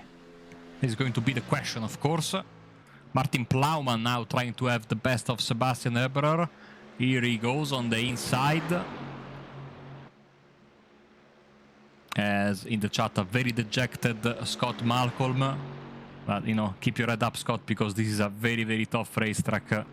And, you know, it's either love or hate for this track, so no shame in... Oh, something happened to Tom Methrol. And he's out of the race. Oh, what a big surprise this is. Already just dipping a wheel onto the grass, taking a little bit of curb there. So he's flirting with it here, and then, oh, that must be a hardware issue of some kind, almost losing the brakes. That is the wrong pit lane. Yeah. Hopefully Tom will let us know on the YouTube chat what this issue was. Great shame for him after climbing up the field rather nicely. Started this race in 2nd place, of course. Feels like a while ago. Dropped down to 4th in the early stages, but we're still running in the top 10 when he's had this issue. Trying to find out what the issue was, but no dice. Maybe you are right, a hardware failure for him, as now Van Loosenord gets past his teammate, not putting up a fight. There was Monster, and for, you know, once again, out of courtesy to your teammate, who you know is faster, you know, they're talking with you, talking together. Also, they are scoring together because they are both of the Rev Match Esports RB Scaleworks team. So they are looking, you know, in their own interest to get the points for the team championship in. And now it's 5.7 seconds, 2 laps. Last lap, the Tige 8:07.3, Van Loosenord 8:03.7. So he should get him by the end of this lap or at the start of the next one. And with the clock in his favor, I think then he will have the entirety of the final lap with Martin Van Loosenord to try and go for the race-winning pass. As we are heading into the final lap of the race here, we are getting halfway through the penultimate lap. Well, certainly, place your bets on the YouTube chat. Who do you reckon is going to win this one? We saw earlier on, before the race started, 500 to 1 odds. My dog has woken up. Yes. It's quite interesting in this race. He wants to see what's going on. We saw 500 to 1 odds for Ian Roots to win the race earlier on. I mean, if you've got that bet, cash out now. I mean, you may as well spare your pennies. I don't think that's going to happen. But certainly Matthias de Tige and Mats van Loosenord have decent odds to win this race. Still the gap 5 seconds with 1 2/3 laps remaining. Seb Herbera I was talking about how he's had a good race. Up in 10th place at the moment. Martin Plowman just ahead of him. He's been a little bit struggling, has Plowman. He had a slow pit stop to Plowman, actually. About 10 seconds slower than the majority of the pit stops we've seen so far. And he's now under big pressure from the Simracersworld driver. Ryan Walker only 5 seconds behind. I mean, Walker could get a top 10. I don't think that's ever happened for him before. And certainly, actually, just remembered, Marky, we got to do driver of the day. Oh, Can't you are believe right. we've forgotten this. I was suddenly Oh. thinking, I mean, if we had driver of the day, Ryan Walker would be up there. Well, it turns out we do have driver of the day. So, I mean, there's so many drivers in contention. And I think we're pretty much, I think we've got to wait for the checker flag to go down before we can make a proper judgment. I mean, yeah, get thinking. As Oh, Eberer dear. crashes. He might still finish in 11th place. He's dropped the position to Walker.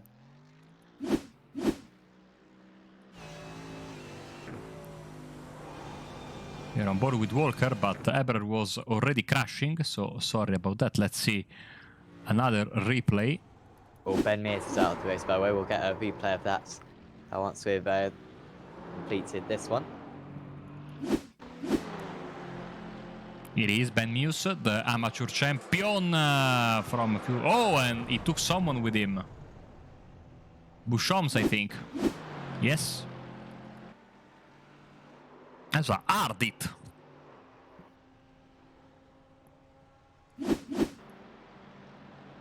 And Monster is falling into the clutches of Bod Boland. This could be, of course, will be the fight for the final spot on the podium. And Boland seems to be very, very quick at the moment. Of course, I have to apologize about the last lap of the Tijan for loser. I was looking at the best lap of the race, not their last lap of the race. So, big apologies for that. Once again, I'm getting older. Yes. I mean, I think the difference was actually relatively representative, and we couldn't actually give you the last lap time because they came into the pits, so it wasn't very representative. Yeah, exactly. Van Liesveld lost 20 seconds, but that's because his pit stop was 24 seconds longer. Oh, we can work this out, actually. So if his pit stop was 24 seconds longer, means that he was, what, 5 seconds quicker? 5 seconds quicker during the actual pit stop. Maybe 4 seconds quicker. Not quite sure. A-level maths failing me here. Van Liesveld, though, is all of a sudden caught quite a bit. The gap was at about 5 seconds just a few moments ago. I don't know if the Tej has just had a little bit of a mistake, but he's lost a couple of seconds quite quick. All that the Tej can do is make sure that he's protected going down the Dotnahoe this time round, and then just make it a one-lap shootout. He doesn't want to be attacked by Van Liesveld down the Dotnahoe this time. He wants to take it right down to the last lap if he possibly can. This is what happened to Chris Warner, who is now quite far down the order. Oh, and this is why already sporting some damage for that contact in the pits earlier. He's in 5th, and 6th is Ruben van Buwel, 5.3 seconds behind him. So, as I'm happy to report that my dog is back, ready to enjoy the final lap of the race, which is due to start in just a straight and a couple of corners. Apologies, of course, Chris Warner, as Marco was saying, is still running in 5th place. I lost him on my time board. So he's still doing very well, and yeah, unless Ruben van Buwel can catch him, it'd still be a fantastic result. So the Tej then, like I said, he wanted to be clear this time, lap 7 of this race. It'll be a one-lap shootout. No doubt that Van Liesveld will catch the Tej. Question is, can he overtake him? Has already overtaken him, of course, earlier on in this race, and it was in an area of the circuit where you don't usually see overtakes. So it's certainly very possible for the car number 1. But it's still a lot of pressure. He's not going to have a whole lot of opportunities, I'm sure, despite the fact that we've got 26 kilometers to go.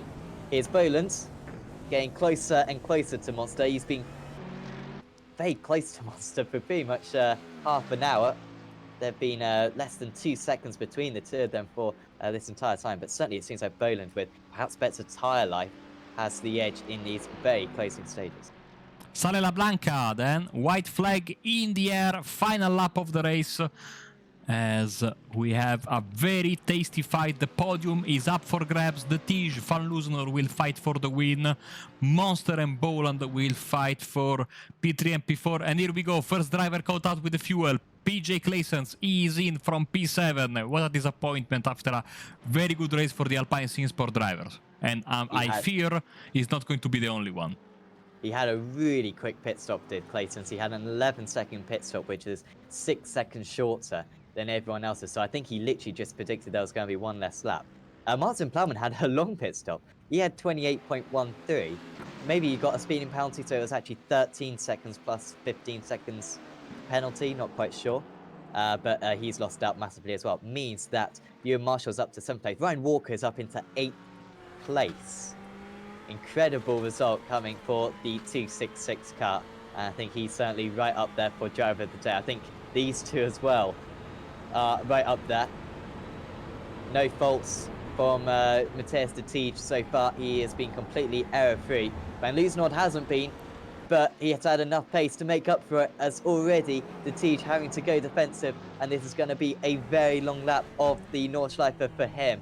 Having to defend almost into every single corner. Now surely into these beacons, it's too narrow, too fast for the Ferrari to even attempt to go for a move. But Van Loosenord is quite a spectacular driver. You cannot count him out, and I'm sure de Tige will kick himself if he's a little bit too casual when it comes to his defense. He will put his car right on the line, I'm sure, to keep track position. You're right. Tough to pass around here. It will take, big dive from Van Loosener. I think he's, very good driver, very smart. He's not going to do that. He's keeping his cars close to his pocket. I think he will go for a move only when he sees the opportunity, and he knows that he has, even though it's at the very end of the lap, the Dottinger Row might be his best chance. And here he goes, of course. This is where he made the move earlier on. Could it be once again for Martin Van Loosenord? De Tige going round the outside. Is he going to try to keep his nose in there? No, he can't. Van Loosenord retakes the lead for the second time today. And with 2/3 of a lap to go, he has been able to make up for his long pit stop. And it looks as though it's going to be 6 from 6 for the Dutch driver in the first half of this season. Here comes Van Buel passing the wounded car of Chris Warner and up into the top 5. As in the meantime, Monster has been able to pull away ever so slightly from his rival Bod Boland. So last lap really smiling so far on the rev match, guys. We might even see some drivers start saving some fuel. Once again, Steve Clace is back in, but sadly his race was already compromised by that damage. And now it's for Van Loosenord, it's alpha lap of being concentrated. De Tige will be trying to put as much pressure as possible on his rival. Trying to force him into a mistake. Loser goes does a little bit of gardening there. He's not having a Sunday drive. Loser is really pushing hard. He doesn't want the Tige close to him in case something happens. He wants to pull away very quickly, and he is doing so. Of course, the fresher tires and his great talent are a big help in this case, because we are flirting with disaster every corner of this lap, and certainly he can taste his victory, but still has a lot of work to do, as we are half a lap away from the checkered flag. Monster now decisively pulling away 1.6 seconds over Bod Boland, and unbelievably there are no other very close battles on the field. So let's focus on our race leader and keep an eye on the timing table to see if we see someone start to slow down because they're out of fuel. Yeah, the most part, drivers seem to be coping okay, but of course it's going to be down that Dottinger Row where drivers can start to splutter And it's difficult to get to the line from that situation. Van Loosenor 2 seconds ahead of Detigi's, romping away with this race win. Be fantastic to get an interview later on with him about that slowdown on the opening lap, about the long pit stop as well. What on earth was going on there? But he certainly had the remedies to make up for it, and he's going to take yet another race victory, you would imagine. Plowman chasing down Pim Bao. Bao, one of the front runners, in fact, the leader out of the bronze jersey. Here he goes, straight past goes Martin Plowman. Bao perhaps just lifting off to let him pass out. He had a slowdown at that part of the circuit, very difficult to do. And Bao, I think, just desperate to limp his car to the line, and that was very smart driving. He's got a 14-second gap now to William Bush. And now Boland making a comeback. 0.8 of a second away from Monster. Van Loosenor has checked out. 3.1 seconds. Maybe the Tige is also saving a bit of fuel there. And happy with the second place. 8:03.2 for Van Loosenor. It would have been a lap record, but he got an off track somewhere. But fantastic, fantastic lap when needed the most with fresh tires for Van Loosenor. And that was the difference. He lapped 6 seconds faster than the Tige in the previous lap. And now, as Van der Slik goes wide, there are not many cars that are in one piece or, you know, with a bit of... But that's the nature of the track. I mean, it was expected, these drivers. I mean, in the end, Sam, we still have 24 cars still driving around, which is, I would say, a good result, all things considered. Yeah, we've also got Steve Kastrup as well, and Bram Van Oitman still yes, you're right. on circuit, and John Barnes as well, actually. But in terms of finishing on the lead lap, it will be 26 drivers then, I think. Steve Clay is stuck in the pits at the moment. We are going to have to wait for a while for the drivers to cross the line. But we're very happy to do so, because I'm sure there's going to be plenty to analyse once the checker flag falls. PJ Clayton's with that extra pit stop. Now 0.4 second behind Ryan Walker. He's actually really caught him very quickly. I think he was something like 5 seconds behind just a few minutes ago on this lap. So he should have enough pace down the Dotnahoe to take the lead right at the end. But out in the lead, Martin Van Loosenor. We've dealt with him a few times in this race. Everything seems to be going against him, but he has been absolutely superb. Mind-boggling pace exhibited once again from Van Loosenor. He wins round 6 of the Simracersworld GT Series. And it was by, in the end, what will look like a comfortable margin. It was anything but taking the lead on the very last lap of the race. The Tige finishes in second. Monster holds off Boland, who failed to make too much of an impact right at the end. Clayson's is certainly the closest battle out there. We've also got Plowman, he's got past Bao. But Walker versus Clayton's. Walker, leader of the silver drivers. How much defense is he going to put up? Certainly going to bring him back into championship contention is this for Ryan Walker. But Clayton's, I think, is going to have enough to get back one of the positions that he lost when he made that extra pit stop right at the end of the race. He moves ahead of the Mercedes, and he certainly seems to have his car in the right position. And that will be a good result for Clayton's, up 19 places, one of the highest gains. Another contender for driver of the day. Mercedes pretty close across the line, but it's not going to quite be for Ryan Walker, who does finish top of the silver drivers. The next class winner will be Pim Bao, I believe. He's just approaching the line right now, and will take the bronze class victory.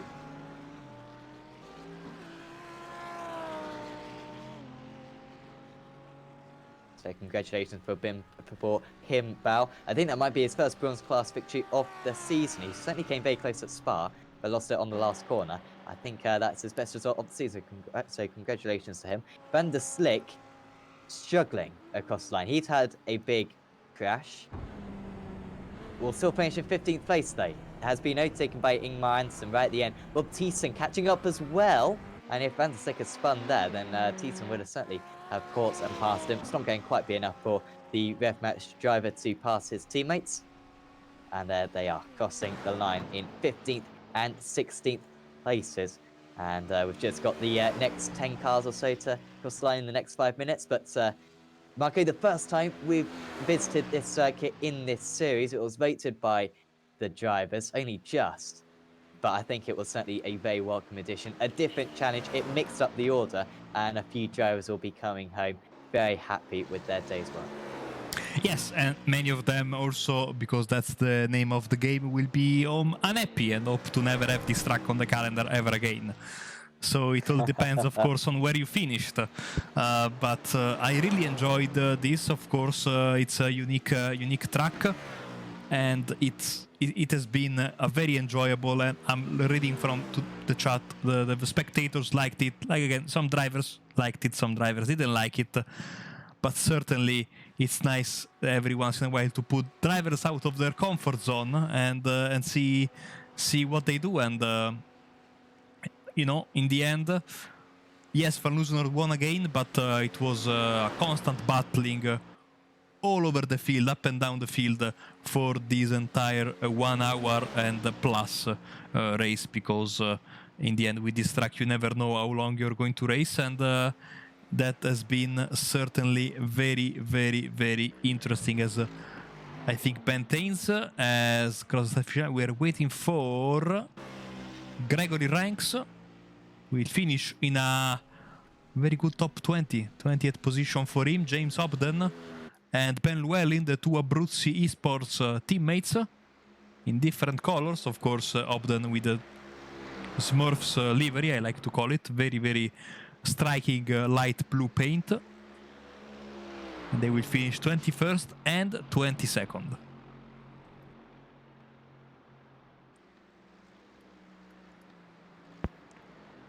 Yeah, doing a good job at keeping their cars out of the barrier for the most part. Just going to look to see where we are heading next week. We are going to Brands Hatch for one of the staples of the season. No Zolder this season, that was dropped. But Brands Hatch has been in every season since this championship debuted a couple of years ago. And relatively similar, I guess, Marco, in a way. Short circuit, got a bit shorter than the Nordschleife. But narrow, once again, a lot of undulation. Some tricky corners around there, but a circuit that at least the drivers will be very familiar with. A driver's racetrack, absolutely. It's going to be,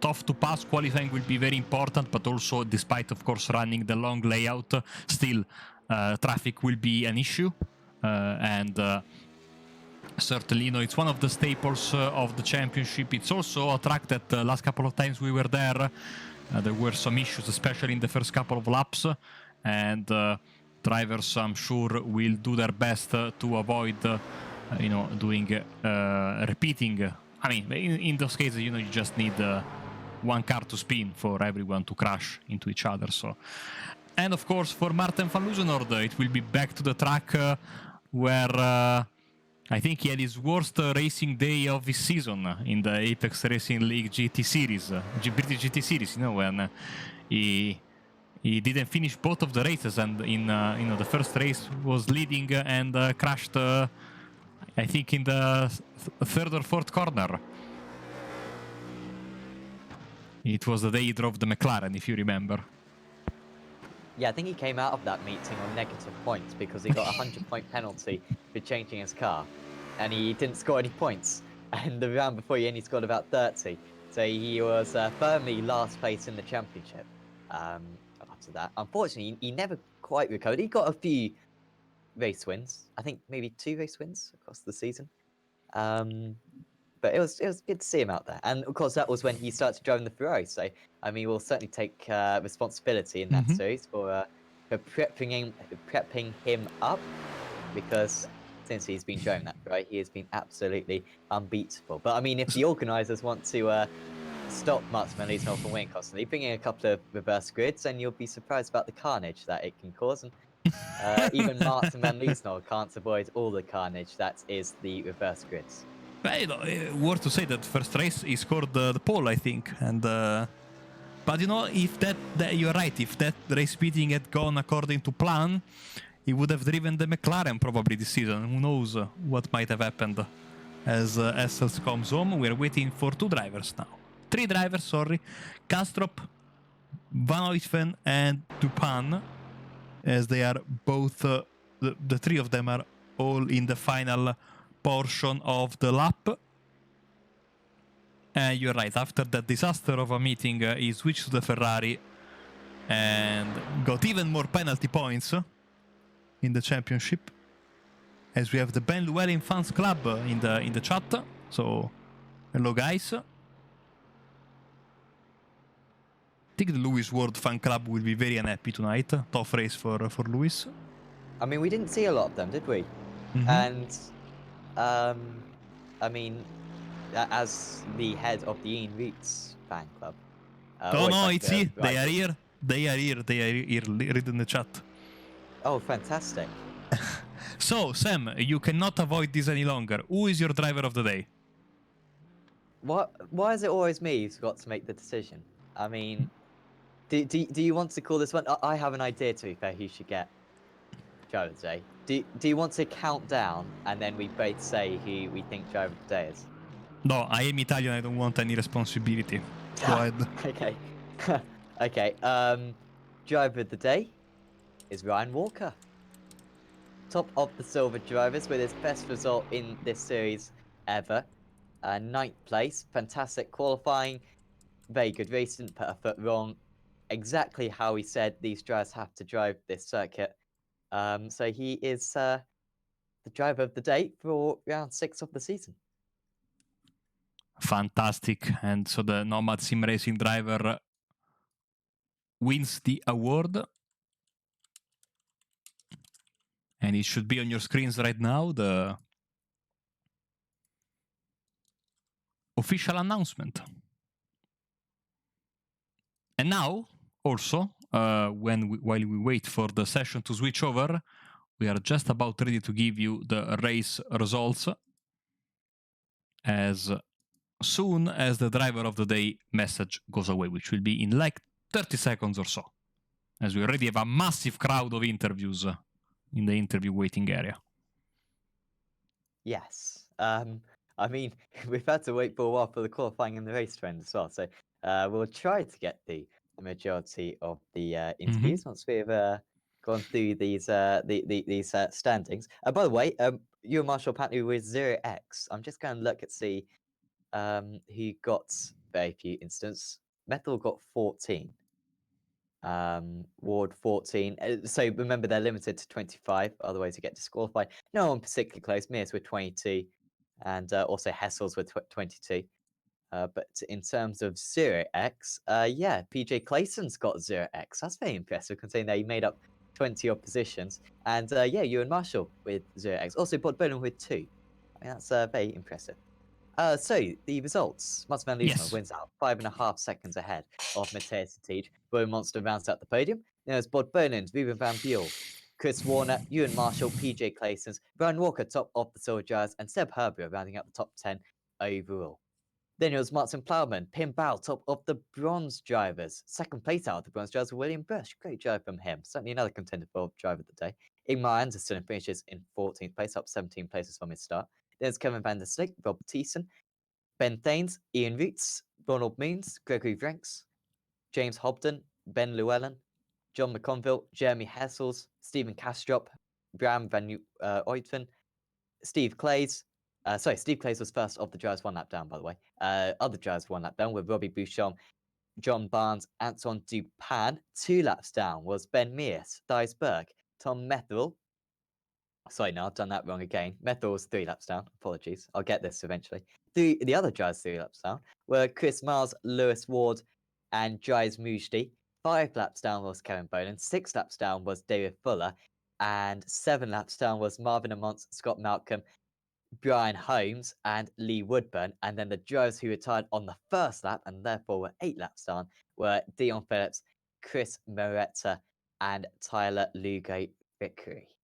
45 drivers out there, and 26 of them finishing on the lead lap, and I think about 30 of them continue crossing the line with the majority of their tyres still on the car. So congratulations to many of the drivers. I think congratulations to our overall winner once again, Martin van Liesnoord, who did it the hard way. Martin, first question, that pit stop. I mean, what happened? You took tyres. Why on earth did you do that? Hello, guys. I took the tires to basically because I had the seconds over the guys behind, and I thought I would make up to Matthias in the end. But it was basically because I wanted to hold off Bot.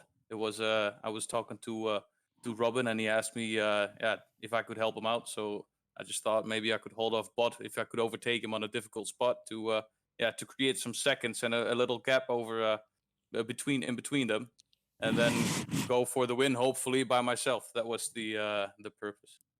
Well, it seemed to have worked out, but that final lap, that must have been quite tricky to decide where you make the move. Matthias got quite defensive, but he just seemed to open up the door a little bit, and that Ferrari pace down the straight seemed to help quite a bit with the overtake. Yeah, definitely. I had a good exit. I saw him having a little wiggle. Oh, 1 second. My crew chief is going mad. But I saw him having a bad exit and a little wiggle coming out of that double right-hander. And I had good grip because I had fresh tires as well. So yeah, that basically gave me the overspeed, and he picked right, so I picked left, and that was it. I think we saw earlier on in the week one of your posts about how you nearly broke the world records around this track. Do you run any VLN around this series? And if you don't already, do you run any VLN around this circuit? And if you don't already, will you consider perhaps starting taking parts in it because you seem to be quite handy around this place? Yeah, I've broken the record. I could have done a 7.55, but in the end I messed it up on the last chicane, so it was a 7.56 that I did yesterday. That's not on video, unfortunately, but yeah, you just got to believe that. And if you don't, you don't. But I do consider going VLN. I mean, this track is yeah, is my favorite of all tracks. It's the most difficult track, and I just love it. So I definitely would consider driving it. And I think looking at the results of Robin, he would be a good teammate for that as well. So yeah, could do that next year maybe. Yeah, definitely. I'm sure you'd do very well in it. And yeah, best of luck for the coming weeks, of course. Before we let you go, Martin, is there anyone you'd like to thank? I'd like to thank you guys for covering this great series. Would like to thank all the team members that I've got. I would like to thank the sponsors, UGX Gaming, Racing Simulators, RB Skillworks, and Uitert. And yeah, special shout out to Tim for Pim Bao finishing 12th overall. That's a great effort. It was absolutely. Thanks for having a chat with us, Martin. And once again, best of luck for the coming weeks. Thank you, guys. See you soon. So that was Rev Match Racing. Martin did say, you know, that the team is called Rev Match Racing. It's not Rev Match Racing Esports. No, sorry, or is it Rev Match Esports? Oh dear, I've already messed it up. Can't believe it. But Marco, who do you fancy having a chat with next? Well, I want to have a chat with the boss, and of course, finally, I have to say, finishing a race at the Nordschleife in his career. It's Jan Rutz. Congratulations. Yeah. Thanks, guys. The plan was just to stay out of trouble and get to the end. That's all it was. And I worked out that with a pace of about 8:22, top 20 was possible. And yeah, I finished 18th. I'm pretty pleased considering I was dead last on lap 1. Yes, you were involved in a mess at the chicane, if I'm not mistaken, got the back end of it. And it's not easy, because every time I race here, that's the exact same strategy I use, and I never finish a race. So, I mean, congratulations, because it must be hard, especially after what happened in the first. In the first lap, what was your mindset after that contact, and was your car okay after the incident? Yeah, it wasn't okay. I was losing time down the straights severely. I think in the length of the straight, I was losing about 3 seconds. So I knew there was always going to be a gap in front of me, and I would only catch up people that had damage or were really a lot slower than I was. But yeah, it all happened. I think it was Scott Malcolm in front of me, I think, and he was defending as he's entitled to do. And I thought, well, actually, I'm just going to back off and let him go, and perhaps I'll get him going on the GP circuit. And then Lewis caught me and Brian caught me, so I let them go and let them deal with Scott. And then it all went wrong. I think Scott was just pushing a little bit too hard within himself to stay ahead of those guys, and then he went off. And of course, Brian and Lewis were caught up in that, and I had nowhere to go. I slammed on the brakes, but as you know, with the ABS, it's never going to stop in time. But yeah, I had damage in the front, and it was just a case of bringing it home. And no, really, really pleased. We had some good results, actually. I think Simracersworld. I think Seb finished 10th. Matthias did really well. An awesome podium for Matthias in second. Greg had a bit of damage, but still managed to bring it home in 20th, which is why he dropped off the pace at the beginning. But yeah, so we didn't have too bad a result. And John McConville, special shout out for John, because he's never finished a race at Nordschleife either. And he finished in 23rd, I believe. So we did pretty well. I'm pleased with the results. I think Anton had a bit of an incident 2 or 3 laps in, but everybody else, yeah, I think it's mission accomplished. And now, talking as an organizer, what are your thoughts on this round after it has passed? It was the talk of the town for quite some time. This Nordschleife round. How did it go for you? Well, I need to watch the stream. I think it was a very good race at the front. I'd got my track map on during that, and I could see there was quite a dice going on at the front. I'm hoping that came across quite well on the stream. But yeah, it's a community favourite track. We put it in for the vote. It won the vote by 1 vote. It's very difficult for you guys as well, because the qualifying is not 20 minutes. It goes on for 30 minutes, which is a bit of a shame. But there's nothing we can do about that with the format we got. It isn't a favourite of anyone. I expected only 20 cars tonight, but we turned up with 42, 44. So I think we can count that as a success, Marco, I think.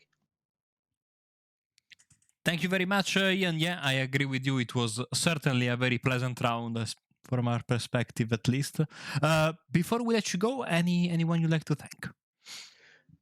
Yeah, you guys. You guys do a fantastic job every week. I always mention the sponsors and the drivers and the team. Just a big shout out for you and Sam this week. You do a great job, and week in, week out, you're here to support us and push us through onto the esports network. So yeah, without you guys, this wouldn't be possible. So thank you. Thanks, man. Thanks a lot. And those are very, very kind words from you. Thanks, and we'll catch you next week then. Yeah, take care. Cheers, guys. Thank you. And that was Ian Roots. As I'm about to move the entire Discord out of existence, thankfully I stopped. Sam, I think we have time for one more, sadly due to time constraints. So who's your pick? I think we've got to have a chat with the winner of the bronze category, which was Pim Bao. Congratulations, Pim. 12th place. I mean, that is quite amazing. Do you enjoy this track a lot? Do you find that you usually have good results around here? Yes, that's. I'm joining a lot of the first place on this circuit. It was quite a challenge for you starting, right in the kind of midst of the traffic in 18th place. How was the first lap for you?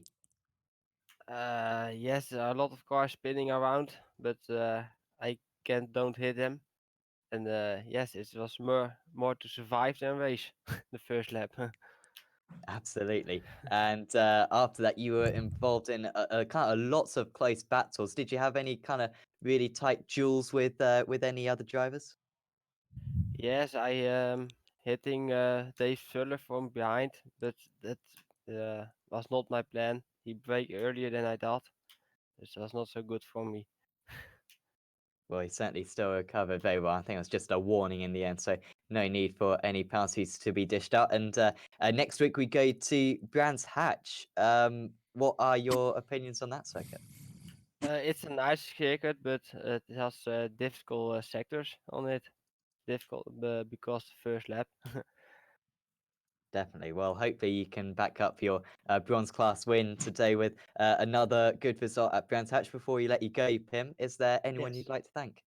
Yes, I want to say thanks to UGX and RB Skillworks, and uh, thanks for FMatch that I can join the team. Well, thanks for having a chat with us, Pim, and best of luck for next week. Okay, thank you. See you next week. Goodbye.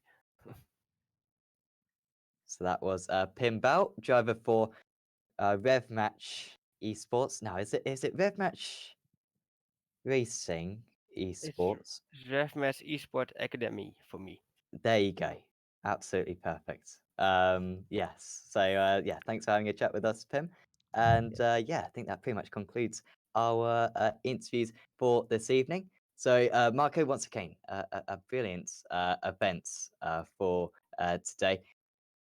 Community voted in this circuit, 26 finishes though, and I think in many ways really showing off the quality of this league. The fact that it's a track that a lot of jurors aren't familiar with, but they all drove very responsibly. We saw good quality of racing out there, no or very few irresponsible moves, and a good test passed by this championship.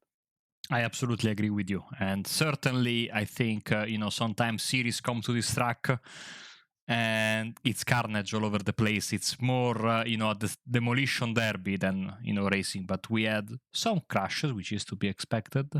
Because also in real life, if you watch the VLN races or the Nordschleife 24 hours, there are lots of crashes. This is a very tough racetrack, very narrow in some places, and just like the Nordschleife or the VLN endurance events, there are drivers of all kinds of speeds in here. So it happens. It is nothing out of the ordinary. So big thumbs up from me. And you know how much I not a big fan of this track as a commentator, but it's also part of racing history. So there's that.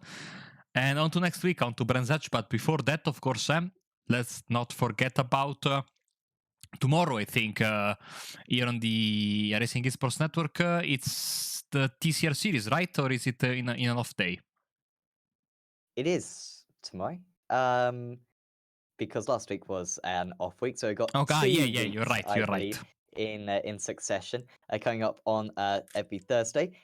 And of course, on the iRacing Esports Network, certainly do check out the World GT Championship on a Monday night, the BSR MX5 Pro Series on a Tuesday night.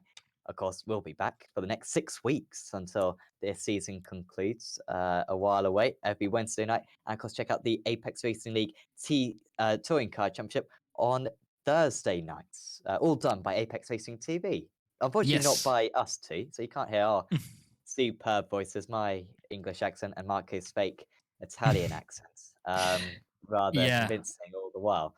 Don't forget also the other series, the new series that we broadcast for this season, which is, of course, the IndyCar Open Series, which is on Fridays at 20 GMT. We will be at Road Atlanta this week, so another road course after having Sonoma last week. Then we'll be back on an oval in a couple of weeks' time. And, of course, Saturdays, because every Saturday we have the Formula Renault 3.5 at 8 GMT as well, more or less. Yes. So it's certainly 2 new broadcasts that are very, very entertaining. We love broadcasting the official series, so you don't want to miss that. And every 2 weeks you will also find Sam in the Renault 3.5, or at least when he puts his name on the right slot, because there's been some confusion in the past. I don't know, but it's always a pleasure with Samuli and Lee and Sam when he's there to follow the Renault 3.5. Was having sort of a resurgence in the world of open wheel racing in iRacing. So certainly a lot to look forward to. Yes. To be fair, I wasn't the one who put my name down wrong. But I think it's resolved okay, now. I will didn't know be that. commentating on that on Saturday though. So yes, that will be very good. Of course, those two broadcast on the Apex Racing TV YouTube channel. So you need to subscribe to the iRacing Esports Network, and then also sign up to iRacing as well if you're a new member, and also subscribe to the Apex Racing TV YouTube channel. A few things to do, but do them all because it will be worth it, no doubt. And also turn that notification thing on as well. One more thing, of course, a bonus episode of Marco and Sam next Thursday, because we will be covering the SMRC Esports Championship that will be on Thursday next week and not on Wednesday like it was. So if you want to know who will be fighting for those final 10 spots next week for the big event at Knockhill, watch the race that was broadcasted earlier on Apex, and then get ready Thursday for the big finale and see who will be the lucky 10 plus the wild cards to go to Knockhill to get a possible ride in the Scottish Legend Championship. So cannot wait for that as well. And I think, Sam, that it will be all for tonight. Yes, I think so. So from me and from Marco, we'll say goodbye, and we'll see you next time.